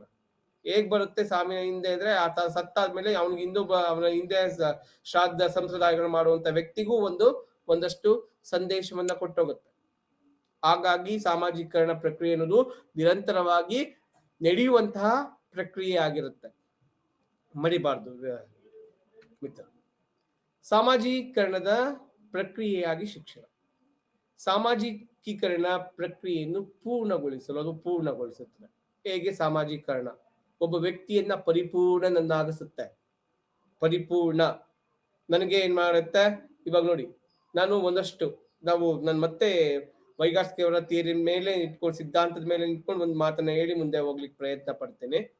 ಅವ್ರು ಬಳಸಿದ್ರು, ಅವ್ರೇನು ಒಂದಷ್ಟು ಏನಪ್ಪ ಶಬ್ದನ ಬಳಸಿದ್ದಾಗ್ಲೇ ಬಳಸ್ತೇ ಹೇಳಿ. ಝೋನ್ ಆಫ್ ಪ್ರಾಕ್ಸಿಮಲ್ ಡೆವಲಪ್ಮೆಂಟ್, ಸಾಮೀಪ್ಯ ಅಭಿವೃದ್ಧಿ ವಲಯ. ಅದ್ರ ಜೊತೆಗೆ ಸ್ಕಾಫೋಲ್ಡಿಂಗ್ ಅಂತಾರೆ. ಕಾಲ ಅಂತರ, ಸಿದ್ಧಾಂತದ ಅಂತರ ಅಂತ ಕಂಡ್ಕೊಳ್ತೀವಿ. ನೋಡಿ, ಇಲ್ಲಿ ನಾವು ನಮ್ಮ ತಂದೆ ತಾಯಿ ಮೇಲೆ ಎಷ್ಟು ದಿವಸ ಡಿಪೆಂಡೆಂಟ್ ಆಗ್ತೀವಿ, ಬರ್ತಾ ಬರ್ತಾ ಡಿಪೆಂಡೆನ್ಸಿ ಕಡಿಮೆ ಆಗ್ತಾ ಹೋಗುತ್ತೆ. ಒಂದು ಮಗು ತಂದೆ ತಾಯಿಯ ನಡುವೆ ಮಲಗ್ತಿದ್ದಂತ ಮಗು ತಂದೆ ತಾಯಿಯಿಂದ ದೂರ ಮಲಗಲು ಶುರುವಾಗುತ್ತೆ.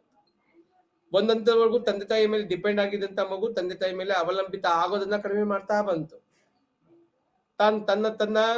ತನ್ನ ವಿವೇಚನೆಯನ್ನ ಬೆಳೆಸ್ಕೊತಾ ತನ್ನ ಜವಾಬ್ದಾರಿಗಳನ್ನ ಮಗು ಅರಿಕೊಳ್ತಾ ಬಂತು. ಮಗು ಬೆಳೀತಾ ಅವನಲ್ಲಿ ಬದಲಾವಣೆಗಳನ್ನ ತರ್ತಾ ಇದೆ. ಬೆಳೆದು ಮಾಗ್ತಾ ಒಂದಷ್ಟು ಬದಲಾವಣೆಗಳನ್ನ ತರ್ತಾ ಇದೆ ಅಲ್ವಾ? ವ್ಯಕ್ತಿಯ ವಿವಿಧ ಹಂತಗಳಲ್ಲಿ ಸಾಮಾಜೀಕರಣ ಪ್ರಕ್ರಿಯೆ ನಡೀತಾನೆ ಇರುತ್ತೆ. ಅದನ್ನ ಪೂರ್ಣಗೊಳಿಸೋದಕ್ಕೆ ನಮ್ಗೆ ಶಿಕ್ಷಣ ನೆರವಾಗುತ್ತೆ. ಹಂತದಲ್ಲಿ ನಡೀತಾ ಹೋಗುತ್ತೆ. ಪೂರ್ತಿಯಾಗಿ ಕೇವಲ ಮನೆಯೇ ಸಮಾಜವನ್ನ ಮುಂದೆ ನೋಡ್ಬೇಕಿದೆ. ಅದನ್ನ ಸಾಮಾಜೀಕರಣದ ನಿಯೋಗಿಗಳನ್ನ ನೋಡ್ಬೇಕಾದ್ರೆ ನಿಮ್ಗೆ ಅದ್ರ ಬಗ್ಗೆ ಬಿಡಿಸಿ ಎಳೆಯುವಂತಹ ಪ್ರಯತ್ನವನ್ನ ನಾನು ಮಾಡೋದಕ್ಕೆ ಪ್ರಯತ್ನ ಪಡ್ತಾ ಹೋಗ್ತೀನಿ. ಈ ಸಾಮಾಜಿಕರಣದ ಪ್ರಕ್ರಿಯೆಯಲ್ಲಿ ಪೂರ್ಣಗೊಳಿಸ್ಬೇಕು ಅಂದ್ರೆ ಶಿಕ್ಷಣದ ಪ್ರಕ್ರಿಯೆಗೆ ಒಳಪಡ್ಲೇಬೇಕು. ನನ್ನ ಮನೆಯಲ್ಲೇ ಇದ್ದೆ, ಶಾಲೆಯ ಮುಖವನ್ನೇ ನೋಡ್ಲಿಲ್ಲ ಅಂದ್ರೆ ಏನಾಗುತ್ತೆ? ನನ್ನಲ್ಲಿ ಪರಿಪೂರ್ಣನಾದಂತಹ ಸಾಮಾಜೀಕರಣ ಸಿಗ್ಲಿಕ್ಕೆ ಕಷ್ಟ ಸಾಧ್ಯ ಆಗ್ಬಿಡುತ್ತೆ. ನೆಕ್ಸ್ಟ್ ಸಾಮಾಜಿಕ ವ್ಯಕ್ತಿತ್ವದ ರಚನೆ. ಏನು ಸಾಮಾಜಿಕ ವ್ಯಕ್ತಿತ್ವದ ರಚನೆ? ಸಮಾಜ ಇಷ್ಟಪಡುವಂತಹ ರೀತಿ, ಸಮಾಜ ಅಪೇಕ್ಷೆಯನ್ನ ಇಟ್ಟುಕೊಂಡಿರುವಂತಹ ರೀತಿ ಇರುವ ವ್ಯಕ್ತಿತ್ವವನ್ನ ರಚನೆ ಮಾಡ್ಲಿಕ್ಕೆ ನಮ್ಗೆ ಸಾಧ್ಯ ಆಗತ್ತೆ. ಯಾವುದರ ಮುಖಾಂತರ? ಶಿಕ್ಷಣದ ಮುಖಾಂತರ. ನೆಕ್ಸ್ಟ್ ಔದ್ಯೋಗಿಕ ಅಥವಾ ಉದ್ಯೋಗದ ಅವಕಾಶಕ್ಕಾಗಿ ಶಿಕ್ಷಣ. ನಾನು ಒಂದು ಜವಾಬ್ದಾರಿಯುತವಾದಂತಹ ಸ್ಥಾನದಲ್ಲಿ ಉದ್ಯೋಗವನ್ನ ರೂಪಿಸ್ಕೊಂಡೆ ಅಂದ್ರೆ ನನಗೆ ಸಮಾಜದಲ್ಲಿ ಸಿಗುವಂತಹ ಗೌರವ ಏನು? ಆ ಉದ್ಯೋಗಕ್ಕಿರುವಂತ ಬೆಲೆ ಏನು, ಇವೆಲ್ಲವನ್ನ ನನಗೆ ಸಾಮಾಜೀಕರಣದ ಜೊತೆಗೆ ಶಿಕ್ಷಣ ಏನ್ ಮಾಡುತ್ತೆ, ಒದಗಿಸ್ಕೊಡುತ್ತೆ. ನೀವೊಬ್ಬ ಡಾಕ್ಟರ್ ಆದ್ರಿ, ನೀವೊಬ್ಬ ಟೀಚರ್ ಆದ್ರಿ, ನೀವೊಬ್ಬ ಲಾಯರ್ ಆದ್ರಿ, ನೀವೊಬ್ಬ ಇಂಜಿನಿಯರ್ ಆದ್ರಿ, ಇವೆಲ್ಲ ನೀವೇನಾಗುತ್ತೆ ವೃತ್ತಿಪರವಾಗಿರುವಂತ ಒಂದಷ್ಟು ವೃತ್ತಿಗಳು. ಆ ವೃತ್ತಿಪರತೆಯಿಂದ ಬರ್ತಿದ್ದಂಗೆ ನಿಮ್ಮ ಸಾಮಾಜೀಕರಣ ನಿಮ್ಮ ಉದ್ಯೋಗದಿಂದನೂ ಸಿಕ್ಕಕ್ಕೆ ಶುರುವಾಗುತ್ತೆ. ಉದ್ಯೋಗ ವೃತ್ತಿ ಬಾಂಧವರಾಗ್ಲಿಕ್ಕೆ ಶುರುವಾಗ್ತಾ ಹೋಗುತ್ತೆ. ಸೊ ಹಾಗಾಗಿ ನನಗೆ ಒಂದಷ್ಟು ಕಲ್ಪನೆಗಳನ್ನ, ಒಂದಷ್ಟು ಕನಸುಗಳನ್ನ ಕಟ್ಟುವಂತಹ ಕೆಲಸವನ್ನ ಶಿಕ್ಷಣವು ತಂದುಕೊಡುತ್ತೆ. ಸಾಂಸ್ಕೃತಿಕ ಪರಂಪರೆಯನ್ನ ಪ್ರಸಾರ ಮಾಡಲು, ಒಂದು ಸಾಂಸ್ಕೃತಿಕ ಪರಂಪರೆಯನ್ನ ನಾವು ವಿಶ್ವದ ಅಗ್ಲಕ್ಕೂ ಹರಡಬೇಕಿದ್ಯಾ, ಭಾರತೀಯ ಪರಂಪರೆಗೆ ಇಡೀ ವಿಶ್ವದಲ್ಲಿ ಮನ್ನಣೆ ಬಂದಿದೆ. ಹೇಗೆ ಬಂತು? ಶಿಕ್ಷಣದಿಂದಲೇ ಬಂದಿತ್ತು. ಸಾಮಾಜಿಕ ವ್ಯವಸ್ಥೆ ಈಗಿದೆ ಭಾರತದಲ್ಲಿ ಅಂತ ಹೇಳಬೇಕಾದ್ರೆ ಅದು ಬಂದಿತ್ತು ಶಿಕ್ಷಣದಿಂದಲೇ. ನನ್ನ ಸಾಂಸ್ಕೃತಿಕ ಪರಂಪರೆ ಈಗಿದೆ ಅಂತ ನಾನು ತಿಳ್ಕೊಳ್ಳಿಕ್ಕೆ ನಂಗೆ ಸಾಧ್ಯ ಆಗಿದ್ದು ಶಿಕ್ಷಣದಿಂದಲೇ. ಹಾಗಾಗಿ ನಾವು ನೋಡೋದಕ್ಕೆ ಪ್ರಯತ್ನ ಪಡ್ತೇವೆ. ಮನೋಧೋರಣೆಗಳ ಸುಧಾರಣೆ, ನನ್ನ ಆಲೋಚನೆಗಳನ್ನ ಸಾಮಾಜಿಕರಣದಲ್ಲಿ ನನ್ನ ಆಲೋಚನೆಗಳು ಹೇಗಿರ್ಬೇಕು, ನನ್ನ ಆಲೋಚನೆಗಳು ನನ್ನ ಮನೋಧೋರಣೆಗಳು ಹೇಗಿದೆ, ನನ್ನಲ್ಲಿ ಎಷ್ಟು ಒಂದು ಸಾತ್ವಿಕ ಮನೋಧೋರಣೆಯನ್ನು ಬೆಳೆದಿದೆ, ನನ್ನಲ್ಲಿ ಎಷ್ಟು ಧನಾತ್ಮಕ ಮನೋಧೋರಣೆಗಳನ್ನು ಬೆಳೆದಿದ್ದಾವೆ, ಒಂದು ವಸ್ತುವನ್ನು ನೋಡಿದಾಗ, ಒಂದು ವಿಷಯವನ್ನು ನೋಡಿದಾಗ ಅದ್ರ ಬಗ್ಗೆ ಮೂಡುವಂತಹ ಮನಸ್ಥಿತಿ ಹೇಗೆ, ಜೀವನವನ್ನ ನೋಡುವಂತ ರೀತಿ ಹೇಗೆ, ನಂದು ಸಾಮಾಜಿಕ ಜೀವನದ ಬಗ್ಗೆ ಯೋಚನೆ ಮಾಡ್ಬೇಕಾದ್ರೆ ಯಾವ ರೀತಿ ಯೋಚನೆ ಮಾಡ್ತೀನಿ ನಾನು, ಇವೆಲ್ಲ ಮನೋಧೋರಣೆಗಳ ಮೇಲೆ ನನಗೆ ಶಿಕ್ಷಣ ಪ್ರಭಾವಿಸುತ್ತೆ. ಮನೋಧೋರಣೆಗಳು ಬಹಳ ಮುಖ್ಯ ಆಗ್ತವೆ. ನೋಡಿ, ನಾನು ಉದಾಹರಣೆ ತಗೋತೀನಿ. ಇತ್ತೀಚೆಗೆ ನಡೆದಂತ ಒಂದು ಘಟನೆ ಜೈನ್ ಯೂನಿವರ್ಸಿಟಿಲಿ, ಅದ್ರ ಬಗ್ಗೆ ಮಾತಾಡ್ಬೇಕೋ ಬೇಡವೋ ಗೊತ್ತಿಲ್ಲ, ಅದ್ರ ಉದಾಹರಣೆ ತಗೋತಿದ್ದೀನಿ ನಾನು. ಅಲ್ಲಿ ಒಂದು ಯೂನಿವರ್ಸಿಟಿ ಏನ್ ಮಾಡ್ತು, ಯಾವ ಒಬ್ಬ ಭಾರತ ಕಂಡಂತ ಮಹಾನ್ ವ್ಯಕ್ತಿಯ ಬಗ್ಗೆ ಅಲ್ಲಿ ಅವಹೇಳನ ಆಗಿದೆ ಅನ್ನೋ ರೀತಿಯಾಗಿ ಬಂತು ವಿಷಯ. ಯಾಕೆ ಬರ್ತಿದೆ ಅಂತ ಹೋದಾಗ ನಮ್ಗೇನು ಸರಿಯಾಗಿರುವಂತ ಮೀಸಲಾತಿ ಸಿಕ್ಕಿಲ್ವೋ, ಅಥವಾ ಯಾವುದೋ ಒಂದು ವರ್ಗ ಒಂದು ಬೇರೆ ರೀತಿಯಾಗಿ ಯೋಚನೆ ಮಾಡಿತ್ತೋ, ಆಲೋಚನೆ ಮಾಡಿತ್ತೋ ಗೊತ್ತಿಲ್ಲ.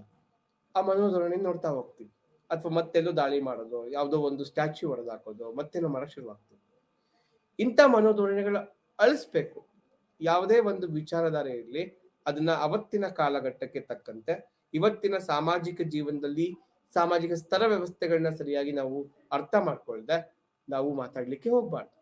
ಸಾಮಾಜಿಕ ಸ್ತರ ವ್ಯವಸ್ಥೆಗಳು ಬಹಳ ಮುಖ್ಯ ಆಗ್ತದೆ. ಆ ಸ್ತರ ವ್ಯವಸ್ಥೆ ಇರೋದ್ರಿಂದಲೇ ಇಂಥ ದುರಂತಗಳಿಗೆ ಕಾರಣ ಆಗ್ಬೇಕು. ಹಾಗಾಗಿ ಮನೋಧೋರಣೆಗಳು ಬಹಳ ಮುಖ್ಯ ಆಗ್ತವೆ. ಆ ಮನೋಧೋರಣೆಗಳಲ್ಲಿ ಒಂದು ಸಾತ್ವಿಕತೆಯನ್ನ ತರಲಿಕ್ಕೆ, ಒಂದು ಧನಾತ್ಮಕ ಚಿಂತನೆಗಳನ್ನ ತರಲಿಕ್ಕೆ ಶಿಕ್ಷಣ ಬೇಕಾಗುತ್ತೆ. ಆ ಧನಾತ್ಮಕ ಚಿಂತನೆಗಳು ಮಗುವಿನ ಸಾಮಾಜೀಕರಣಕ್ಕೆ ಸಹಾಯ ಮಾಡ್ಕೊಳ್ತವೆ. ಇದ್ರ ಬಗ್ಗೆ ನಮ್ಗೆ ಗಮನ ಇರಬೇಕು. ಪ್ರತಿಯೊಂದು ಸೂಕ್ಷ್ಮ ವಿಚಾರಗಳ ಬಗ್ಗೆ ನಾವು ಯೋಚನೆಯನ್ನ ಮಾಡ್ಬೇಕಾಗತ್ತೆ. ನಾವು ಸಮಸ್ಯೆಗಳ ಅಲ್ಲದೆ ಇರುವಂತ ವಿಚಾರಗಳ ಬಗ್ಗೆನೇ ಹೆಚ್ಚಾಗಿ ಸಮಸ್ಯೆ ಅಂತ ಯೋಚನೆ ಮಾಡ್ತಿರ್ತೇವೆ. ಸೂಕ್ಷ್ಮ ವಿಚಾರಗಳನ್ನ ಮರ್ತ್ಬಿಟ್ಟಿರ್ತೀವಿ. ಯಾವಾಗ್ಲೂ ಅಷ್ಟೇ, ತುಂಬಾ ಸೆನ್ಸಿಟಿವ್ ವಿಚಾರಗಳ ಬಗ್ಗೆ ಅಥವಾ ಸೂಕ್ಷ್ಮ ವಿಚಾರಗಳ ಬಗ್ಗೆ ನಾವು ಆಲೋಚನೆ ಮಾಡುವುದು ಬಹಳ ಮುಖ್ಯ ಆಗಿರುತ್ತೆ ಸ್ನೇಹಿತರೆ. ಸಾಮಾಜೀಕರಣದ ಪ್ರಕಾರಗಳು ನಮ್ಮಲ್ಲಿ ಇದ್ರ ಬಗ್ಗೆ ಹೆಚ್ಚಾಗಿ ನಾವು ಯೋಚನೆ ಮಾಡೋದು ಬೇಡ, ಮುಂದಕ್ಕೆ ಹೋಗ್ಬೋದು. ನಾನು ಅದನ್ನ ಸ್ಲೈಡ್ ಅನ್ನು ಹಾಕಿರೋದು ಉದ್ದೇಶಕ್ಕೋಸ್ಕರ ನಿಮ್ಗೆ ಬಳಸ್ತಾ ಇದ್ದೀನಿ. ಪ್ರಾಥಮಿಕ ಸಾಮಾಜೀಕರಣ. ನಮ್ಗೆ ಪ್ರಾಥಮಿಕವಾಗಿ ನಾವು ಯೋಚನೆ ಮಾಡ್ತೀವಿ, ಪ್ರಾಥಮಿಕ ಸಾಮಾಜೀಕರಣ ಅಂದ ತಕ್ಷಣ ಕುಟುಂಬ ಬಹಳ ಮುಂದೆ ಬಂದು ನಿಂತ್ಕೊಳ್ಳುತ್ತೆ. ಕುಟುಂಬ, ಸಮಾಜ, ಸಾಮಾಜಿಕ ಮೌಲ್ಯಗಳು, ಸಾಮಾಜಿಕ ನಂಬಿಕೆಗಳು, ಸಾಮಾಜಿಕ ರೀತಿ ರಿವಾಜುಗಳು, ಸಾಮಾಜಿಕ ಜೀವನಗಳು, ಸಾಮಾಜಿಕ ಕೌಶಲಗಳು, ಇವೆಲ್ಲವೂ ಕುಟುಂಬದೊಂದಿಗೆ ಬೆಸ್ಕೊಂಡು ಹೋಗ್ತವೆ. ಅವೆಲ್ಲವೂ ಇಲ್ಲಿ ಬಂದು ಸೇರ್ಕೊಳ್ಳುತ್ತೆ. ಕುಟುಂಬದ ಆಚಾರ ವಿಚಾರ, ನೆರೆಹೊರೆಯ ಆಚಾರ ವಿಚಾರ, ಸಮಾಜದ ಕೌಶಲಗಳು, ಸಮಾಜದ ವಿಚಾರಧಾರೆಗಳು, ಸಾಮಾಜಿಕ ಜೀವನದ ಬದ್ಧತೆಗಳು, ಇವೆಲ್ಲವನ್ನ ಸೇರಿಸ್ಕೊಳ್ಳುತ್ತೆ. ದ್ವಿತೀಯ ಹಂತದ ಸಾಮಾಜೀಕರಣಕ್ಕೆ ಬಂದಾಗ ಅಲ್ಲಿಂದ ಮುಂದೆ ಬಂದಿರುತ್ತೆ ಮಗು. ಈ ಹಂತಕ್ಕೆ ಬರ್ತಿದ್ದಂಗೆ ತನ್ನ ಒಡನಾಟ ಬೆಳೆಯುವಂತ ವಿವಿಧ ವ್ಯಕ್ತಿಗಳಿರ್ಬೋದು, ವಿವಿಧ ಸಂದರ್ಭಗಳಿರ್ಬೋದು, ಆ ಸಂದರ್ಭಗಳೊಂದಿಗೆ ಬೆಳೆಸೋದಕ್ಕೆ ಶುರುವಾಗ್ತಾ ಹೋಗ್ತಾನೆ. ಇಲ್ಲಿ ಇನ್ನದಷ್ಟು ವ್ಯಾಲ್ಯೂಗಳು ಬೆಳೆಯೋಕೆ ಶುರುವಾಗ್ತಾ ಹೋಗ್ತವೆ. ಇಲ್ಲಿಂದ ಆಚೆಗೆ ಶಾಲೆ, ಕಾಲೇಜು, ಬೇರೆ ಬೇರೆ ಸಂಸ್ಥೆಗಳು, ಇವೆಲ್ಲವೂ ನಮ್ಮ ಮೇಲೆ ಪ್ರಭಾವವನ್ನ ಬೀರ್ತವೆ. ವಯಸ್ಕರ ಸಾಮಾಜೀಕರಣ. ನಾವು ಬೆಳೀತಾ ಬೆಳೀತಾ ನಮ್ಮದೇ ಆದ ಗ್ರೂಪ್ ಅನ್ನ ಮಾಡ್ಕೊಳಕ್ ಶುರುವಾಗ್ತಾ ಹೋಗ್ತೀವಿ. ಇಲ್ಲಿ ವಯಸ್ಕರಾದಾಗ ನನ್ನ ನನ್ನ ಏನ್ ಹೇಳ್ತೀನಿ, ಏನ್ ಬಳಸ್ಬೋದು ನಾನೀಗ, ನನ್ನ ನನ್ನ ಮುಂದಿನ ಜೀವನದು ಅಥವಾ ನನ್ನ ಔದ್ಯೋಗಿಕ ರೀತಿಗಳು, ಅಲ್ಲಿ ನನ್ನ ವೃತ್ತಿ ಬಾಂಧವರನ್ನ ಬೆಳೆಸ್ಕೊಳ್ಳೋದು, ಆ ವೃತ್ತಿಯಲ್ಲಿ ಸಾಮಾಜೀಕರಣಗೊಳ್ಳಕ್ ಪ್ರಯತ್ನ ಪಡ್ತಾ ಹೋಗೋದು, ಇವು ನಾವು ನೋಡಕ್ ಶುರುವಾಗ್ತಾ ಹೋಗ್ತೀವಿ. ಅಂದ್ರೆ ನನ್ನ ವಿಚಾರದ ಚರ್ಚೆಗಳು ಬರ್ಬೋದು, ವಿಚಾರಧಾರೆಗಳು ಬರ್ಬೋದು. ನಾನು ನನ್ನ ಗ್ರೂಪಿನ ನನ್ನ ಸಮಾನ ಮನಸ್ಕರಿರುವಂತ ವಯಸ್ಕ ಸಮಾನ ಮನಸ್ಕರೊಂದಿಗೆ ನನ್ನ ಸಾಮಾಜೀಕರಣ ಮಾಡ್ಲಿಕ್ಕೆ ಪ್ರಯತ್ನ ಪಡ್ತಾ ಹೋಗೋದು ಇರುತ್ತೆ. ನಿರೀಕ್ಷಿತ ಸಾಮಾಜೀಕರಣ, ಎಕ್ಸ್ಪೆಕ್ಟೆಡ್. ಸೊ ನನಗೆ ಗೊತ್ತಿದೆ ನಾವು ಈ ರೀತಿ ಸಾಮಾಜಿಕರಣ ಬದಲಾವಣೆ ಆಗ್ಬೇಕು, ಸಾಮಾಜಿಕ ಬದಲಾವಣೆಯೊಂದಿಗೆ ಸಾಮಾಜೀಕರಣ ಬೆಳೆಸಕ್ ಶುರುವಾಗ್ತಾ ಹೋಗ್ತೀವಿ. ಇದು ಮರು ಸಾಮಾಜೀಕರಣ ಹೊಸದಾಗಿ ಶುರುವಾಗ್ತಾ ಹೋಗ್ತೀವಿ, ಅಥವಾ ನನ್ನ ಸಾಮಾಜಿಕವಾಗಿ ಒಂದಷ್ಟು ವಿಚಾರಗಳನ್ನ ಬಿಟ್ಟಿದ್ರೆ ಸೇರಿಸ್ಕೊಳಕ್ ಪ್ರಯತ್ನ ಪಡ್ತಾ ಹೋಗ್ತೀನಿ, ಅದು ಹೊಸತನವನ್ನ ತರಲಿಕ್ಕೆ ಪ್ರಯತ್ನ ಪಡ್ತಾ ಹೋಗ್ತೀನಿ. ಇವು ಸಾಮಾಜೀಕರಣದ ಪ್ರಕಾರಗಳನ್ನು ನೋಡ್ತೀವಿ. ನಮ್ಗೆ ನಮ್ಮ ವಿಷಯ ವಸ್ತುವಾಗಿ ಇಲ್ಲ, ಹಾಗಾಗಿ ಹೆಚ್ಚು ಸಮಯವನ್ನ ಇಲ್ಲಿ ವ್ಯಯಿಸೋದು ಅಗತ್ಯ ಇಲ್ಲ ಅಂತ ನಾನು ಭಾವಿಸ್ತೀನಿ. ಹಾಗಾಗಿ ಮುಂದೆ ಹೋಗ್ತೀನಿ. ಸಾಮಾಜೀಕರಣದ ನಿಯೋಗಿಗಳು: ಕುಟುಂಬ, ಶಾಲೆ, ಸಮುದಾಯ, ಮಾಧ್ಯಮ, ವಯಸ್ಕರು, ಇತರ ಅಂಶಗಳು. ಇವಿಷ್ಟು ಸಾಮಾಜೀಕರಣದ ನಿಯೋಗಿಗಳು. ಇವನ್ನ ಒಂದೊಂದಾಗಿ ನೋಡ್ತಾ ಹೋಗೋಣ. ಸಾಮಾಜೀಕರಣದ ನಿಯೋಗಿಗಳು: ಕುಟುಂಬ ಮೊದಲಾಗಿ ಬರುತ್ತೆ, ಶಾಲೆ, ಸಮವಯಸ್ಕರು, ಸಮುದಾಯ, ಮಾಧ್ಯಮ, ಇತರೆ ಅಂಶಗಳು. ಇವೆಲ್ಲವೂ ಸಾಮಾಜೀಕರಣದ ನಿಯೋಗಿಗಳು. ಒಂದೊಂದಾಗಿ ನೋಡ್ತಾ ಹೋಗೋಣ. ನಾವೀಗ ಸಾಮಾಜೀಕರಣದ ನಿಯೋಗಿಗಳಲ್ಲಿ ಒಂದೊಂದಾಗಿ ನೋಡ್ತಾ ಹೋಗೋಣ. ಮೊದಲನೇದಾಗಿ ಕುಟುಂಬ ಮತ್ತು ಸಾಮಾಜೀಕರಣ. ಸೂಕ್ತವಾದ ದೈಹಿಕ ಬೆಳವಣಿಗೆ. ನಾನು ಒಂದು ಸ್ಲೈಡ್ ಮುಂದೆ ಹೋಗಿಂದೆ ಬರ್ತೀನಿ, ಒಂದು ನಿಮಿಷ. ಕುಟುಂಬ ಮತ್ತು ಸಾಮಾಜೀಕರಣ. ಪಾಲಕರು ತಮ್ಮ ಮಕ್ಕಳ ನಡವಳಿಕೆಯ ಮೇಲೆ ನಿಯಂತ್ರಣದ ಪ್ರಭಾವವನ್ನ ಹೊಂದಿರ್ತಾರೆ. ಪಾಲಕರು ಅಥವಾ ಪೋಷಕರು ಸೂಕ್ತವಾದ ಶಿಸ್ತುಗಳೊಂದಿಗೆ ಕಾಳಜಿಯುಳ್ಳ ಮತ್ತು ಪ್ರೀತಿಯ ವರ್ತನೆಯ ಮಕ್ಕಳಲ್ಲಿ ಸಕಾರಾತ್ಮಕ ನಡವಳಿಕೆ ಮತ್ತು ವರ್ತನೆಯ ಬೆಳವಣಿಗೆಗೆ ಸಹಾಯ ಮಾಡುತ್ತದೆ. ನಿರ್ಣಾಯಕ ವರ್ಷಗಳಲ್ಲಿ ಮಗುವಿಗೆ ಮೂಲಭೂತ ಮೂಲಗಳಾಗಿರುವ ಪ್ರೀತಿ, ರಕ್ಷಣೆ ಮತ್ತು ಸಾಮಾಜಿಕತೆಯನ್ನು ಒದಗಿಸುವ ನಿಯೋಗಿ ಕುಟುಂಬವಾಗಿದೆ. ಈ ಮಟ್ಟದಲ್ಲಿ ಸಾಮಾಜೀಕರಣದ ಪ್ರಕ್ರಿಯೆಯು ಅನೌಪಚಾರಿಕವಾಗಿ ನಡೆಯುತ್ತದೆ. ಕುಟುಂಬದ ಸದಸ್ಯ ವಯಸ್ಕರು ಪ್ರೋತ್ಸಾಹಿಸುವ ಅಥವಾ ನಿರುತ್ಸಾಹಗೊಳಿಸುವ ಮಗುವಿನ ನಡವಳಿಕೆಗಳು ಮತ್ತು ಅವರು ವಿಧಿಸುವ ಶಿಸ್ತಿನ ಪ್ರಕಾರವು ಮಗುವಿನ ಜೀವನ ದೃಷ್ಟಿಕೋನವನ್ನು ಸಹ ಪ್ರಭಾವಿಸುತ್ತದೆ. ಎಲ್ಲವನ್ನ ಇಟ್ಕೊಂಡು ನೋಡೋಣ. ನಾವು ಒಂದೊಂದಾಗಿ ತಗೊಳಕ್ ಶುರುವಾಗ್ತೀವಿ. ಪಾಲಕರು ತಮ್ಮ ಮಕ್ಕಳ ನಡವಳಿಕೆಯ ಮೇಲೆ ನಿಯಂತ್ರಣ. ಹೀಗೆ ಮಾಡಬೇಕು, ಹೀಗೆ ಇರಬೇಕು, ಹೀಗೆ ವರ್ತಿಸ್ಬೇಕು ಅನ್ನೋದಿರುತ್ತೆ. ಸೂಕ್ತವಾದ ಪಾಲಕರು ತಮ್ಮ ಮಕ್ಕಳ ನಡವಳಿಕೆಯ ಮೇಲೆ ನಿಯಂತ್ರಣ. ನೋಡಿ, ಇವತ್ತೊಂದು ನ್ಯೂಸ್ ಪೇಪರ್ ಒಂದು ವರದಿ ಬಂದಿದೆ. ಒಬ್ಬ ಹೆಣ್ಮಗಳು ಪ್ಯಾಂಡಮಿಕ್ ಬಂತು ಅಂತ ತನ್ನ 10 ವರ್ಷದ ಮಗುವನ್ನ 3 ವರ್ಷದಿಂದ ಮನೆಯಿಂದ ಆಚೆಗೆ ಬಿಟ್ಟಿಲ್ಲ. ಆಕೆ ಮನೆಯಲ್ಲೇ ಆತನನ್ನ ಕೂಡ ಹಾಕಿದ. ನೋಡಿ, ಆಕೆ ಸೈಕಾಲಜಿಕಲಿ ವೀಕ್, ಬಟ್ ಮಗುವಿನ ಮೇಲೆ ಯಾವ ರೀತಿಯ ಪ್ರಭಾವವನ್ನ ಬೀರ್ಬಿಡುತ್ತೆ ಯೋಚನೆ ಮಾಡ್ಕೋಬೇಕು ನಾವು. ಸೂಕ್ತವಾದ ಶಿಸ್ತುಗಳೊಂದಿಗೆ ಕಾಳಜಿಯುಳ್ಳ ಮತ್ತು ಪ್ರೀತಿಯ ವರ್ತನೆಯ ಮಕ್ಕಳಲ್ಲಿ ಸಕಾರಾತ್ಮಕ ನಡವಳಿಕೆ ಮತ್ತು ವರ್ತನೆಯ ಬೆಳವಣಿಗೆಗೆ ಸಹಾಯ ಮಾಡುತ್ತೆ. ಸೂಕ್ತವಾದ ಶಿಸ್ತುಗಳೊಂದಿಗೆ. ನಾನು ಈ ಪಾಯಿಂಟ್ ಮತ್ತೆ ಬರಕ್ ಪ್ರಯತ್ನ ಪಡ್ತೀನಿ, ಮತ್ತೆ ಮುಂದೆ ಹಿಂದಕ್ಕೆ ಹೋಗ್ತಾ ಇದ್ದೀನಿ. ಈಗ ಸಕಾರಾತ್ಮಕ ಯಾವ ರೀತಿ ಬೆಳೆಸುತ್ತೆ? ಸೂಕ್ತವಾದ ದೈಹಿಕ ಬೆಳವಣಿಗೆಗೆ ನನಗೆ ಕುಟುಂಬ ಸಹಾಯವನ್ನ ಮಾಡುತ್ತೆ. ಮಗುವಿಗೆ ಎಂತ ಆಹಾರವನ್ನ ಕೊಡಬೇಕು, ಮಗುವಿಗೆ ಎಂತ ವಾತಾವರಣವನ್ನ, ಎಂತ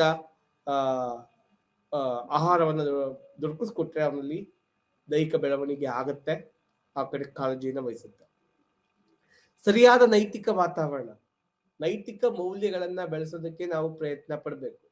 ಯಾವುದು ತಪ್ಪು, ಯಾವುದು ಸರಿ, ಯಾವ್ದು ಮಾಡ್ಬೇಕು, ಯಾವ್ದು ಮಾಡಬಾರ್ದು, ಹೇಗಿರ್ಬೇಕು, ಇವೆಲ್ಲವನ್ನ ಏನ್ ಮಾಡುತ್ತೆ ನಮ್ಗೆ ಕುಟುಂಬ ಹೇಳ್ಕೊಡುತ್ತೆ. ನಾವು ತಾಯಿ ಪೂಜೆಯನ್ನ ಮಾಡ್ತಿರೋ ರೀತಿ ಮಗು ತಾಯಿಯನ್ನ ಹಿಂಬಾಲಿಸುತ್ತೆ. ಮಗು ತಾಯಿ ಹೇಗ್ ಪೂಜೆ ಮಾಡುತ್ತೋ ಮಗುನು ತಾಯಿ ರೀತಿನೇ ವರ್ತಿಸುತ್ತೆ. ತಾಯಿ ಮತ್ತು ಕುಟುಂಬದ ಸದಸ್ಯರು ಯಾವ ರೀತಿಯ ಮಾತುಗಳನ್ನ ಆಡ್ತಾರೋ ಅಂತದೇ ಮಾತುಗಳನ್ನ ಮಗುನು ಆಡುತ್ತೆ. ಮನೆಯ ವರ್ಗದಲ್ಲಿರುವಂತ ಸದಸ್ಯರು ಹೇಗೆ ನಡ್ಕೊಳ್ತಾರೋ ಹಾಗೆ ಮಗುನು ನಡ್ಕೊಳ್ಳೋಕೆ ಶುರುವಾಗುತ್ತೆ. ಹಾಗಾಗಿ ನೈತಿಕ ವಾತಾವರಣವನ್ನ ನಮ್ಗೆ ಸರಿಯಾದ ನೈತಿಕ ವಾತಾವರಣವನ್ನ ಒದಗಿಸಿಕೊಡುತ್ತೆ. ಇದನ್ನ ನಾವು ನೆನಪಲ್ಲಿಟ್ಕೊಂಡಿರ್ಬೇಕು. ಮನೆಯ ಜವಾಬ್ದಾರಿಗಳಲ್ಲಿ ಪಾಲ್ಗೊಳ್ಳಲು ಅವಕಾಶಗಳು. ಮನೆಯ ಜವಾಬ್ದಾರಿಗಳಲ್ಲಿ ಮಗು ಬೆಳೀತಾ ಬೆಳೀತಾ ನಿನ್ನ ಜವಾಬ್ದಾರಿ ಏನು? ಇಲ್ಲಿ ಮನೆಯಲ್ಲಿ ಇರುವಂತಹ ಮನೆಯೇ ಮೊದಲ ಪಾಠಶಾಲೆ ಅಂತ ಕರಿತೀವಿ. ಮನೆಯಲ್ಲಿ ನಾವು ಯಾವುದೇ ರೀತಿಯಾದಂತಹ ತಾರತಮ್ಯವನ್ನ ತರಬಾರ್ದು. ಎರಡು ಹೆಣ್ಣು ಗಂಡು ಅನ್ನೋದ ತಾರತಮ್ಯ ಮನೆಯಲ್ಲಿ ಇತ್ತು ಅಂದ್ರೆ ಅದೇ ರೀತಿಯ ಮನಸ್ಥಿತಿ ಮಗುವು ಬಂದ್ಬಿಡುತ್ತೆ. ಹಾಗಾಗಿ ಮನೆಯಲ್ಲಿ ಏನ್ ಮಾಡ್ಬೇಕಾಗತ್ತೆ, ಮನೆ ಜವಾಬ್ದಾರಿಗಳನ್ನ ನೀಡ್ತಾ ಹೋದಾಗ ಮಕ್ಕಳಿಗೆ ಸಮಾನವಾಗಿ ಹಂಚಿಕೆಯಾಗಬೇಕು. ಹಾಗಾಗಿ ಮಗುವಿಗೆ ಜವಾಬ್ದಾರಿಗಳನ್ನ ನೀಡ್ತಾ ಹೋಗುತ್ತೆ. ನೀನ್ ಈಗ ಮಾಡ್ಬೇಕು, ಇದ್ ಮಾಡ್ಬೇಕು, ಅಥವಾ ಇಂಥ ಕೆಲಸವನ್ನ ಮಾಡ್ಬೇಕು, ಹೀಗೆ ನಡ್ಕೋಬೇಕು.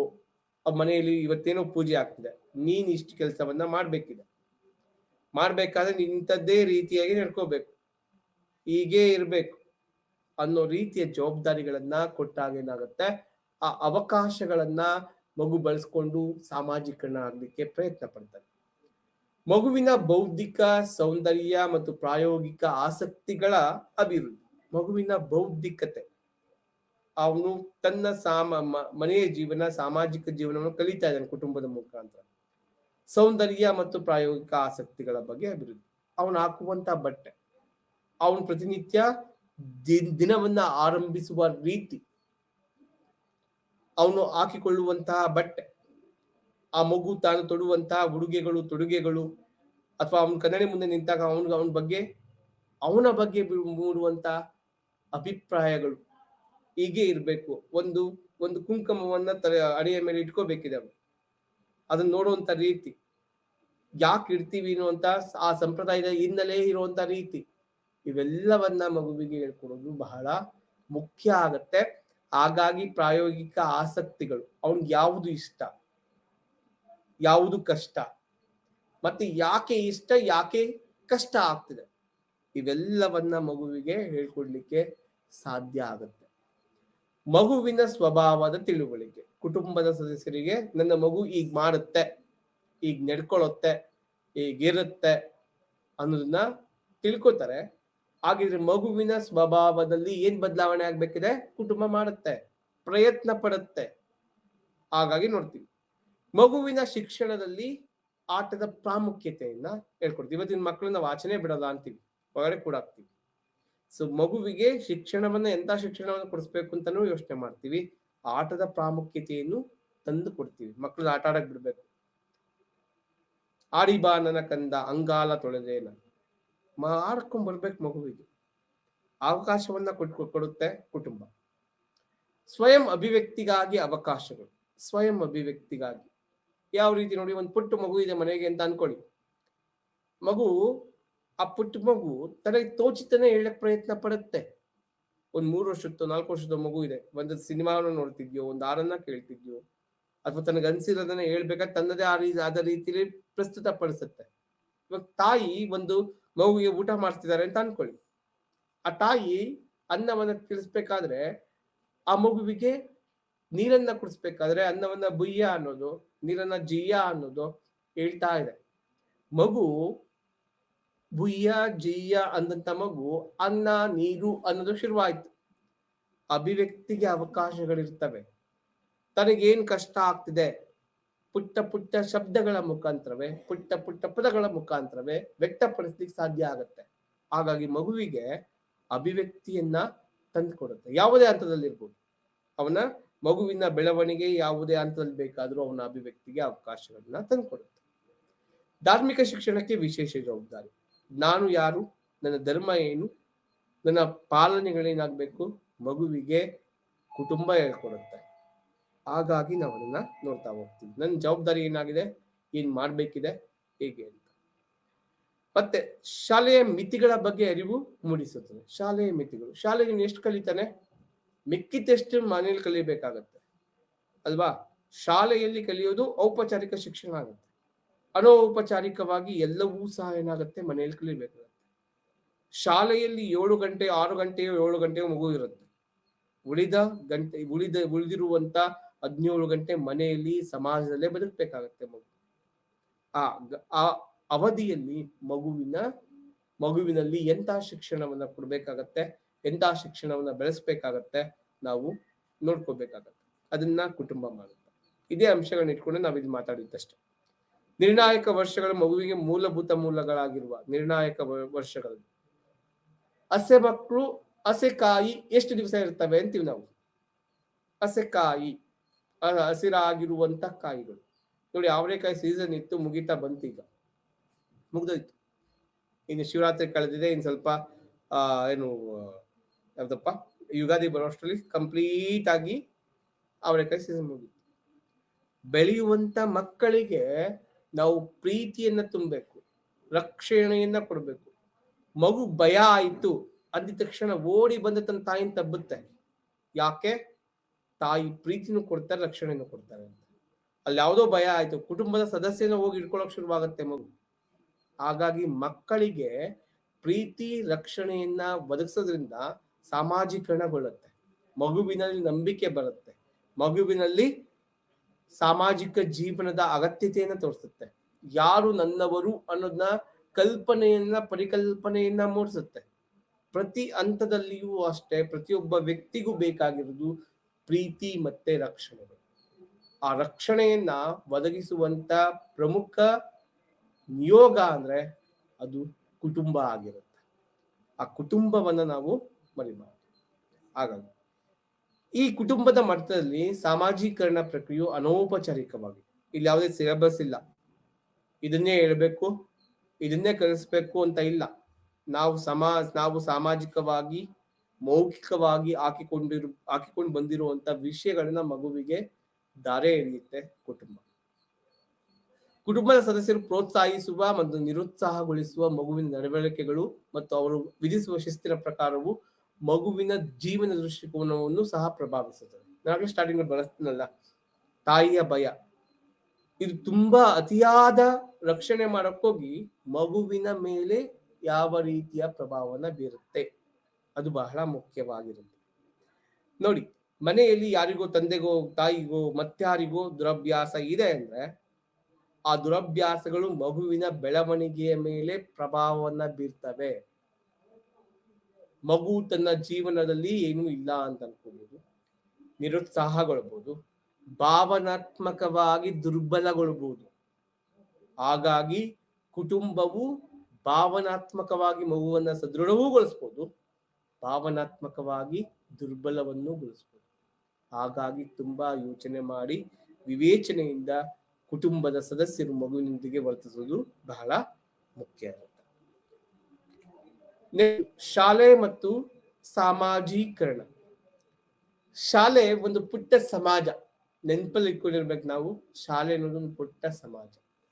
ಶಾಲಾ ಜೀವನದ ವಿವಿಧ ಹಂತಗಳಲ್ಲಿ ನಾವು ಮಗುವಿಗೆ ಯಾವ ರೀತಿಯಾದಂತ ರಕ್ಷಣೆಯನ್ನ, ಯಾವ ರೀತಿಯಾದಂತ ಬಾಂಧವ್ಯಗಳನ್ನ ಒದಗಿಸ್ತೀವೋ ಅದರ ಮೇಲೆ ಅದು ಸಾಮಾಜೀಕರಣಗೊಳ್ಳಿಕ್ಕೆ ಸಾಧ್ಯ ಆಗುತ್ತೆ.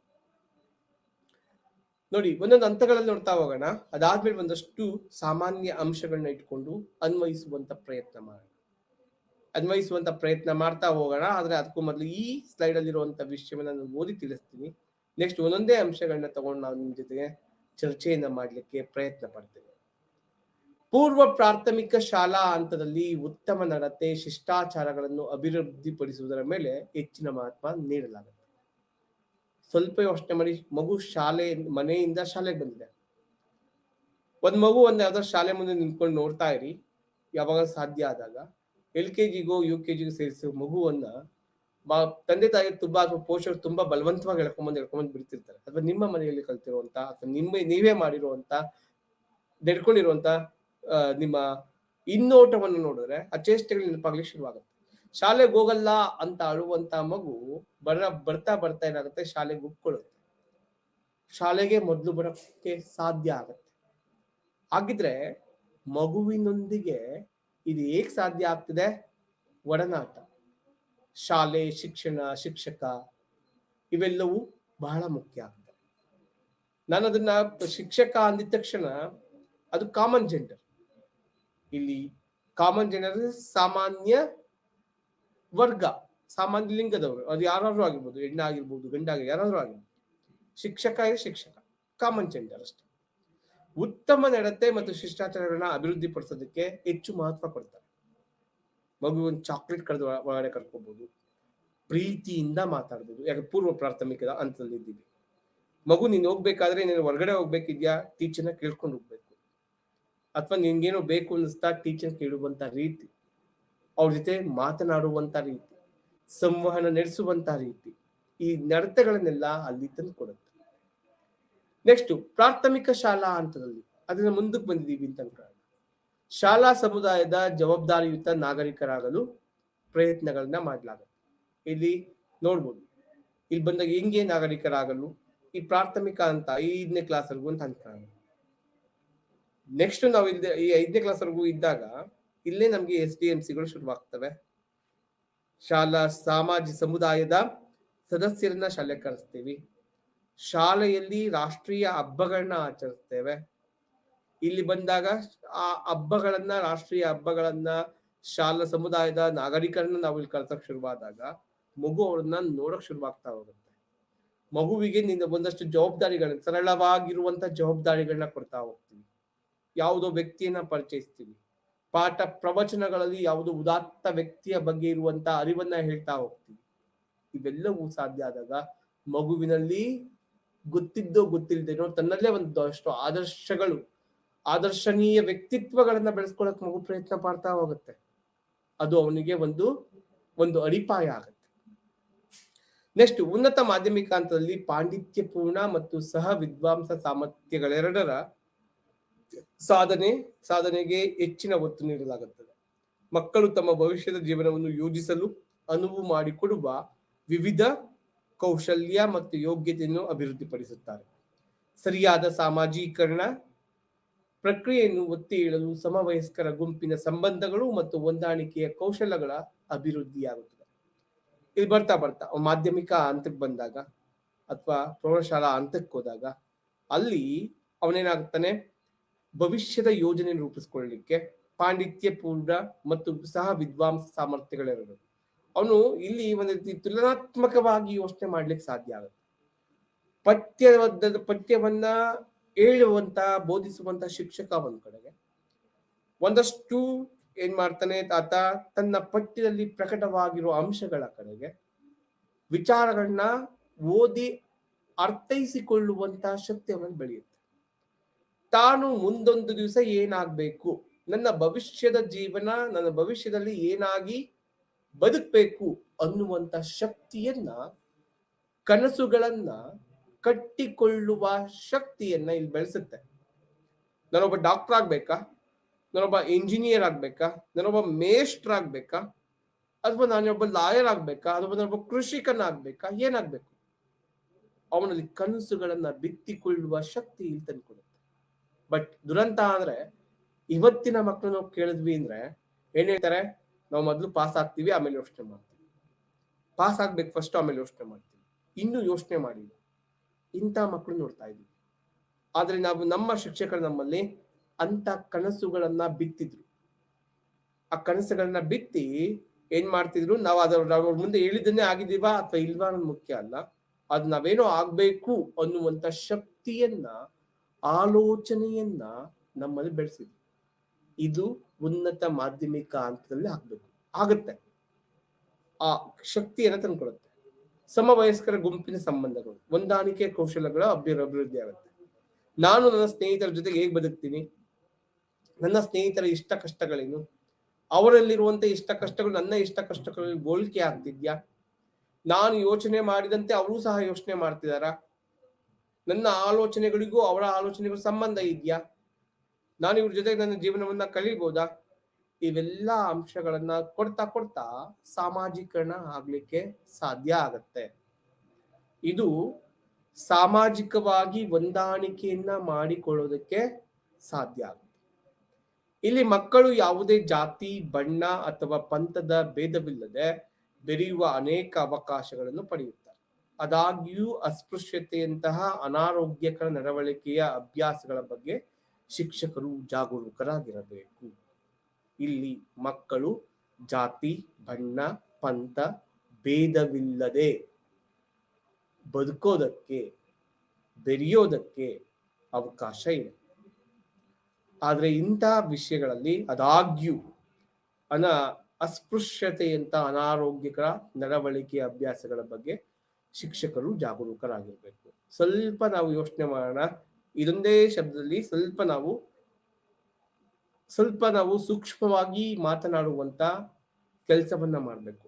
ಯಾಕಂದ್ರೆ ಯಾವುದೇ ವರ್ಗಕ್ಕೂ ಯಾವುದೇ ಸಮುದಾಯಕ್ಕೂ ತನ್ನ ಒಂದು ಅವಹೇಳನ ಅಥವಾ ಅಗೌರವವನ್ನ ತೋರಿಸ್ಬಾರ್ದು ನಾವು. ಯಾಕಂದ್ರೆ ನಾನು ಮೊದಲನೇ ಕ್ಲಾಸಲ್ಲಿ ನಿಮ್ಗೆ ತಗೊಂಡಾಗ ಹೇಳ್ದೆ, ಶಿಕ್ಷಕ ಸರ್ವಧರ್ಮೀಯ, ಸರ್ವ ಜಾತಿಗೂ ಸೇರಿದವನು, ಸರ್ವ ಧರ್ಮಕ್ಕೂ ಸೇರಿದವನು, ಸರ್ವರಲ್ಲೂ ಒಬ್ಬ ಆಗಿರ್ತಾನೆ. ಅವನಿಗೆ ಶಿಕ್ಷಕನಿಗೆ ಯಾವುದೇ ಜಾತಿ ಮುಖ್ಯ ಅಲ್ಲ, ಯಾವುದೇ ಧರ್ಮ ಮುಖ್ಯ ಅಲ್ಲ, ಅವನ ಶಿಕ್ಷಕ ಧರ್ಮವೇ ಮುಖ್ಯ ಆಗತ್ತೆ. ಶಿಕ್ಷಕ ಧರ್ಮವೇ ಮನುಷ್ಯ ಧರ್ಮ ಆಗಿರುತ್ತೆ ಅಂತ ನಾನು ಮೊದಲನೇ ಕ್ಲಾಸಲ್ಲೇ ಬಳಸಿದ್ದೀನಿ. ಹಾಗಾಗಿ ಬಳಸ್ತಾ ಇದ್ದೀನಿ ನೋಡಿ. ಆದಾಗ್ಯೂ ಅಸ್ಪೃಶ್ಯತೆ ಅಂತ ಅನಾರೋಗ್ಯಕರ ಮಕ್ಕಳ ನಡುವೆ ಇರಲ್ಲ. ಒಂದು ಹಳ್ಳಿಗಳ ಕಡೆ ಆಗತ್ತೆ, ಯಾವುದೋ ಸಮುದಾಯದ ಇವಾಗ ಮಿಡ್ ಡೇ ಮೀಲ್ ಬಿಸಿಯೂಟ ಯೋಜನೆ ಇದೆ. ಬಿಸಿಯೂಟ ಯೋಜನೆ ಸರ್ಕಾರದ ಕಲ್ಪನೆ, ಸಂವಿಧಾನದ ಅವಕಾಶ ಕೊಟ್ಟಿದೆ.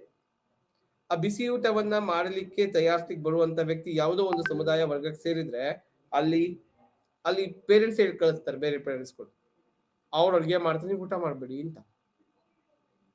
ಇಂಥ ಸೂಕ್ಷ್ಮ ವಿಚಾರಗಳ ಬಗ್ಗೆನೂ ನಾವು ಯೋಚನೆ ಮಾಡ್ಬೇಕಾಗತ್ತೆ. ಅಥವಾ ಯಾವುದೋ ವಿದ್ಯಾರ್ಥಿಯ ತಾಯಿಯೋ ಅಥವಾ ಸಂಬಂಧಿಕರೋ ಅಲ್ಲಿದ್ದಾರೆ ಅಂದಾಗ ಇನ್ನೊಬ್ಬ ವಿದ್ಯಾರ್ಥಿಯು ಇಲ್ಲ ನಾನು ಮಾಡಲ್ಲ, ಇವ್ರು ಮಾಡ್ತಾರ ಹಾಗೆ ಅನ್ನುವಂಥ ವ್ಯತ್ಯಾಸಗಳ ಬಳಿ ಬೆಳಿಬಾರ್ದು. ಆ ಭೇದ ಅಥವಾ ಏನ್ ಹೇಳ್ತೀವಿ, ಆ ಭೇದ ಅಥವಾ ಹೊರತಾಗಿ ನೋಡುವಂತ ರೀತಿಗಳು ಅಲ್ಲಿ ಬರಬಾರ್ದು. ಅದನ್ನ ಹೇಗೆ ನಿಭಾಯಿಸ್ಬೇಕು ಅನ್ನೋದು ಶಿಕ್ಷಕನಿಗೂ ಗೊತ್ತಿರ್ಬೇಕು. ಒಂದು ಕ್ಷಣ ಶಿಕ್ಷಕ ಮೈ ಮರೆತರು ಅದೇನಾಗತ್ತೆ, ಅದು ಒಂದು ಅನಾರೋಗ್ಯಕರವಾಗಿರುವಂತ ಅಥವಾ ಒಂದು ತೊಂದರೆಗೋ ಸಮಸ್ಯೆಗೋ ಸವಾಲಿಗೂ ಕಾರಣ ಆಗ್ಬಿಡುತ್ತೆ. ಹಾಗಾಗಿ ನಾವು ತುಂಬಾ ಜಾಗರೂಕರಾಗಿರ್ಬೇಕಾಗತ್ತೆ. ಶಾಲೆ ಮತ್ತು ಸಾಮಾಜೀಕರಣ, ನಾನು ಇದರ ಕೆಲವೊಂದು ಅಂಶಗಳ ಮಾತ್ರ ತಗೋತೀನಿ. ಈಗ ಇನ್ನ ಮುಂದಿನ ಕ್ಲಾಸಲ್ಲಿ ನಾವು ಅದನ್ನ ಮುಂದುವರಿಸ್ಲಿಕ್ಕೆ ಸಾಧ್ಯ ಆಗ್ಬೋದು ಅಂತ ಭಾವಿಸ್ತೀನಿ. ನನಗೆ ಮಕ್ಕಳ ಮಾನಸಿಕ, ಸಾಮಾಜಿಕ, ದೈಹಿಕ ಮತ್ತು ನೈತಿಕ ಬೆಳವಣಿಗೆಗೆ ಸಮಾನ ಗಮನ ಕೊಡುತ್ತದೆ ಶಾಲೆ ಏನ್ ಮಾಡುತ್ತೆ? ಮಕ್ಕಳ ಮಾನಸಿಕ, ಸಾಮಾಜಿಕ, ದೈಹಿಕ, ನೈತಿಕ ಬೆಳವಣಿಗೆಗೆ ಸಮಾನ ಗಮನ ಕೊಡುತ್ತದೆ. ಹಾಗಾಗಿ ಶಾಲೆಯಲ್ಲಿ ಸಿಗುವಂತಹ ಬಹಳಷ್ಟು ಅವಕಾಶಗಳು ಮಗುವಿನಲ್ಲಿ ಒಂದು ಸರ್ವತೋಮುಖವಾಗಿರುವಂತ ಬೆಳವಣಿಗೆ ಆಗ್ಲಿಕ್ಕೆ, ಅವನಲ್ಲಿ ಎಲ್ಲಾ ರೀತಿಯ ಬೆಳವಣಿಗೆಯನ್ನು ಸಾಧಿಸಲಿಕ್ಕೆ ಸಾಧ್ಯ ಆಗತ್ತೆ. ಹಾಗಾಗಿ ಶಾಲೆ ಯಾಕೆ ಮುಖ್ಯ ಅಂದ್ರೆ, ಶಾಲೆಯಲ್ಲಿ ಮಗುವಿನ ಮಾನಸಿಕತೆ ಹೇಗೆ ಬೆಳೆಯುತ್ತೆ, ತನ್ನ ಭಾವನಾತ್ಮಕ ಅಡೆತಡೆಗಳನ್ನ ಆತ ನಿಭಾಯಿಸ್ಕೊಳ್ಳಿಕ್ಕೆ ಸಾಧ್ಯ ಆಗತ್ತೆ. ಸಾಮಾಜಿಕ ಜೀವನ ಅಂದ್ರೆ ಏನು ಅಂತ ಗೊತ್ತಾಗತ್ತೆ. ಮಕ್ಕಳ ಜೊತೆ ಬೆರೀತಾ ತನ್ನ ನೋವುಗಳನ್ನ ಮರೀಲಿಕ್ಕೆ ಸಾಧ್ಯ ಆಗತ್ತೆ. ಹಾಗಾಗಿ ಮಾನಸಿಕವಾಗಿ ಸದೃಢ ಆಗ್ತಾನೆ. ಜೊತೆಗೆ ಎಲ್ಲರ ಜೊತೆ ಬೆರೆಯೋದ್ರಿಂದ ಅವನು ಶಕ್ತಿವಂತನಾಗ್ಲಿಕ್ಕೆ ಸಾಧ್ಯ ಆಗುತ್ತೆ. ಅಂದ್ರೆ ಭಾವನಾತ್ಮಕವಾಗಿ, ಭೌತಿಕವಾಗಿಯೂ ಆಗುತ್ತೆ. ಸಾಮಾಜಿಕತೆಯನ್ನು ತಿಳ್ಕೊತಾನೆ. ಸಾಮಾಜಿಕ ಪರಿಸರ ಅಂದ್ರೆ ಹೇಗಿರುತ್ತೆ, ಹೇಗೆ ಇದ್ ಮಾಡ್ಬೇಕು ಅಂತ. ಅದಾದ್ಮೇಲೆ ಅವನ ದೈಹಿಕ ಬೆಳವಣಿಗೆ ಆಗ್ಲಿಕ್ಕೆ ಸಾಧ್ಯ ಆಗುತ್ತೆ, ನೈತಿಕ ಬೆಳವಣಿಗೆ ಆಗ್ಲಿಕ್ಕೆ ಸಾಧ್ಯ ಆಗುತ್ತೆ. ಅವೆಲ್ಲವನ್ನ ಶಾಲೆ ಕೊಡುತ್ತೆ. ಇನ್ನೊಬ್ಬರ ಕಷ್ಟಕ್ಕೆ ಹೇಗೆ ಸ್ಪಂದಿಸ್ಬೇಕು, ಇನ್ನೊಬ್ಬರ ಜೊತೆಗೆ ಹೇಗೆ ನಡ್ಕೋಬೇಕು, ಮತ್ತೆ ನನ್ನ ತಪ್ಪುಗಳನ್ನ ಹೇಗೆ ತಿದ್ಕೋಬೇಕು, ನನ್ನ ದೊಡ್ಡವರಿಗೆ, ಗುರು ಹಿರಿಯರಿಗೆ ಗೌರವವನ್ನ ಕೊಡಬೇಕು, ಇವೆಲ್ಲ ಅಂಶಗಳನ್ನ ನನಗೆ ನನ್ನ ಶಾಲೆ ಕಟ್ಕೊಡುತ್ತೆ. ಹಾಗಾಗಿ ಶಾಲೆ ನನ್ನ ಜೀವನದ ಬಹುದೊಡ್ಡ ಪಾತ್ರವನ್ನು ವಹಿಸುತ್ತೆ. ಸ್ನೇಹಿತರೆ, ಇಷ್ಟೊತ್ತು ನಾನು ಶಾಲೆ ಮತ್ತು ಸಾಮಾಜೀಕರಣದ ಕುರಿತು ನಾನು ಮಾತಾಡ್ಲಿಕ್ಕೆ ಪ್ರಯತ್ನ ಪಟ್ಟಿದ್ದೀನಿ. ಮುಂದಿನ ತರಗತಿಯಲ್ಲಿ ನಾವು ಇನ್ನಷ್ಟು ವಿಷಯಗಳನ್ನು ತಿಳ್ಕೊಳ್ಳೋಣ. ಎಲ್ರಿಗೂ ಧನ್ಯವಾದಗಳು.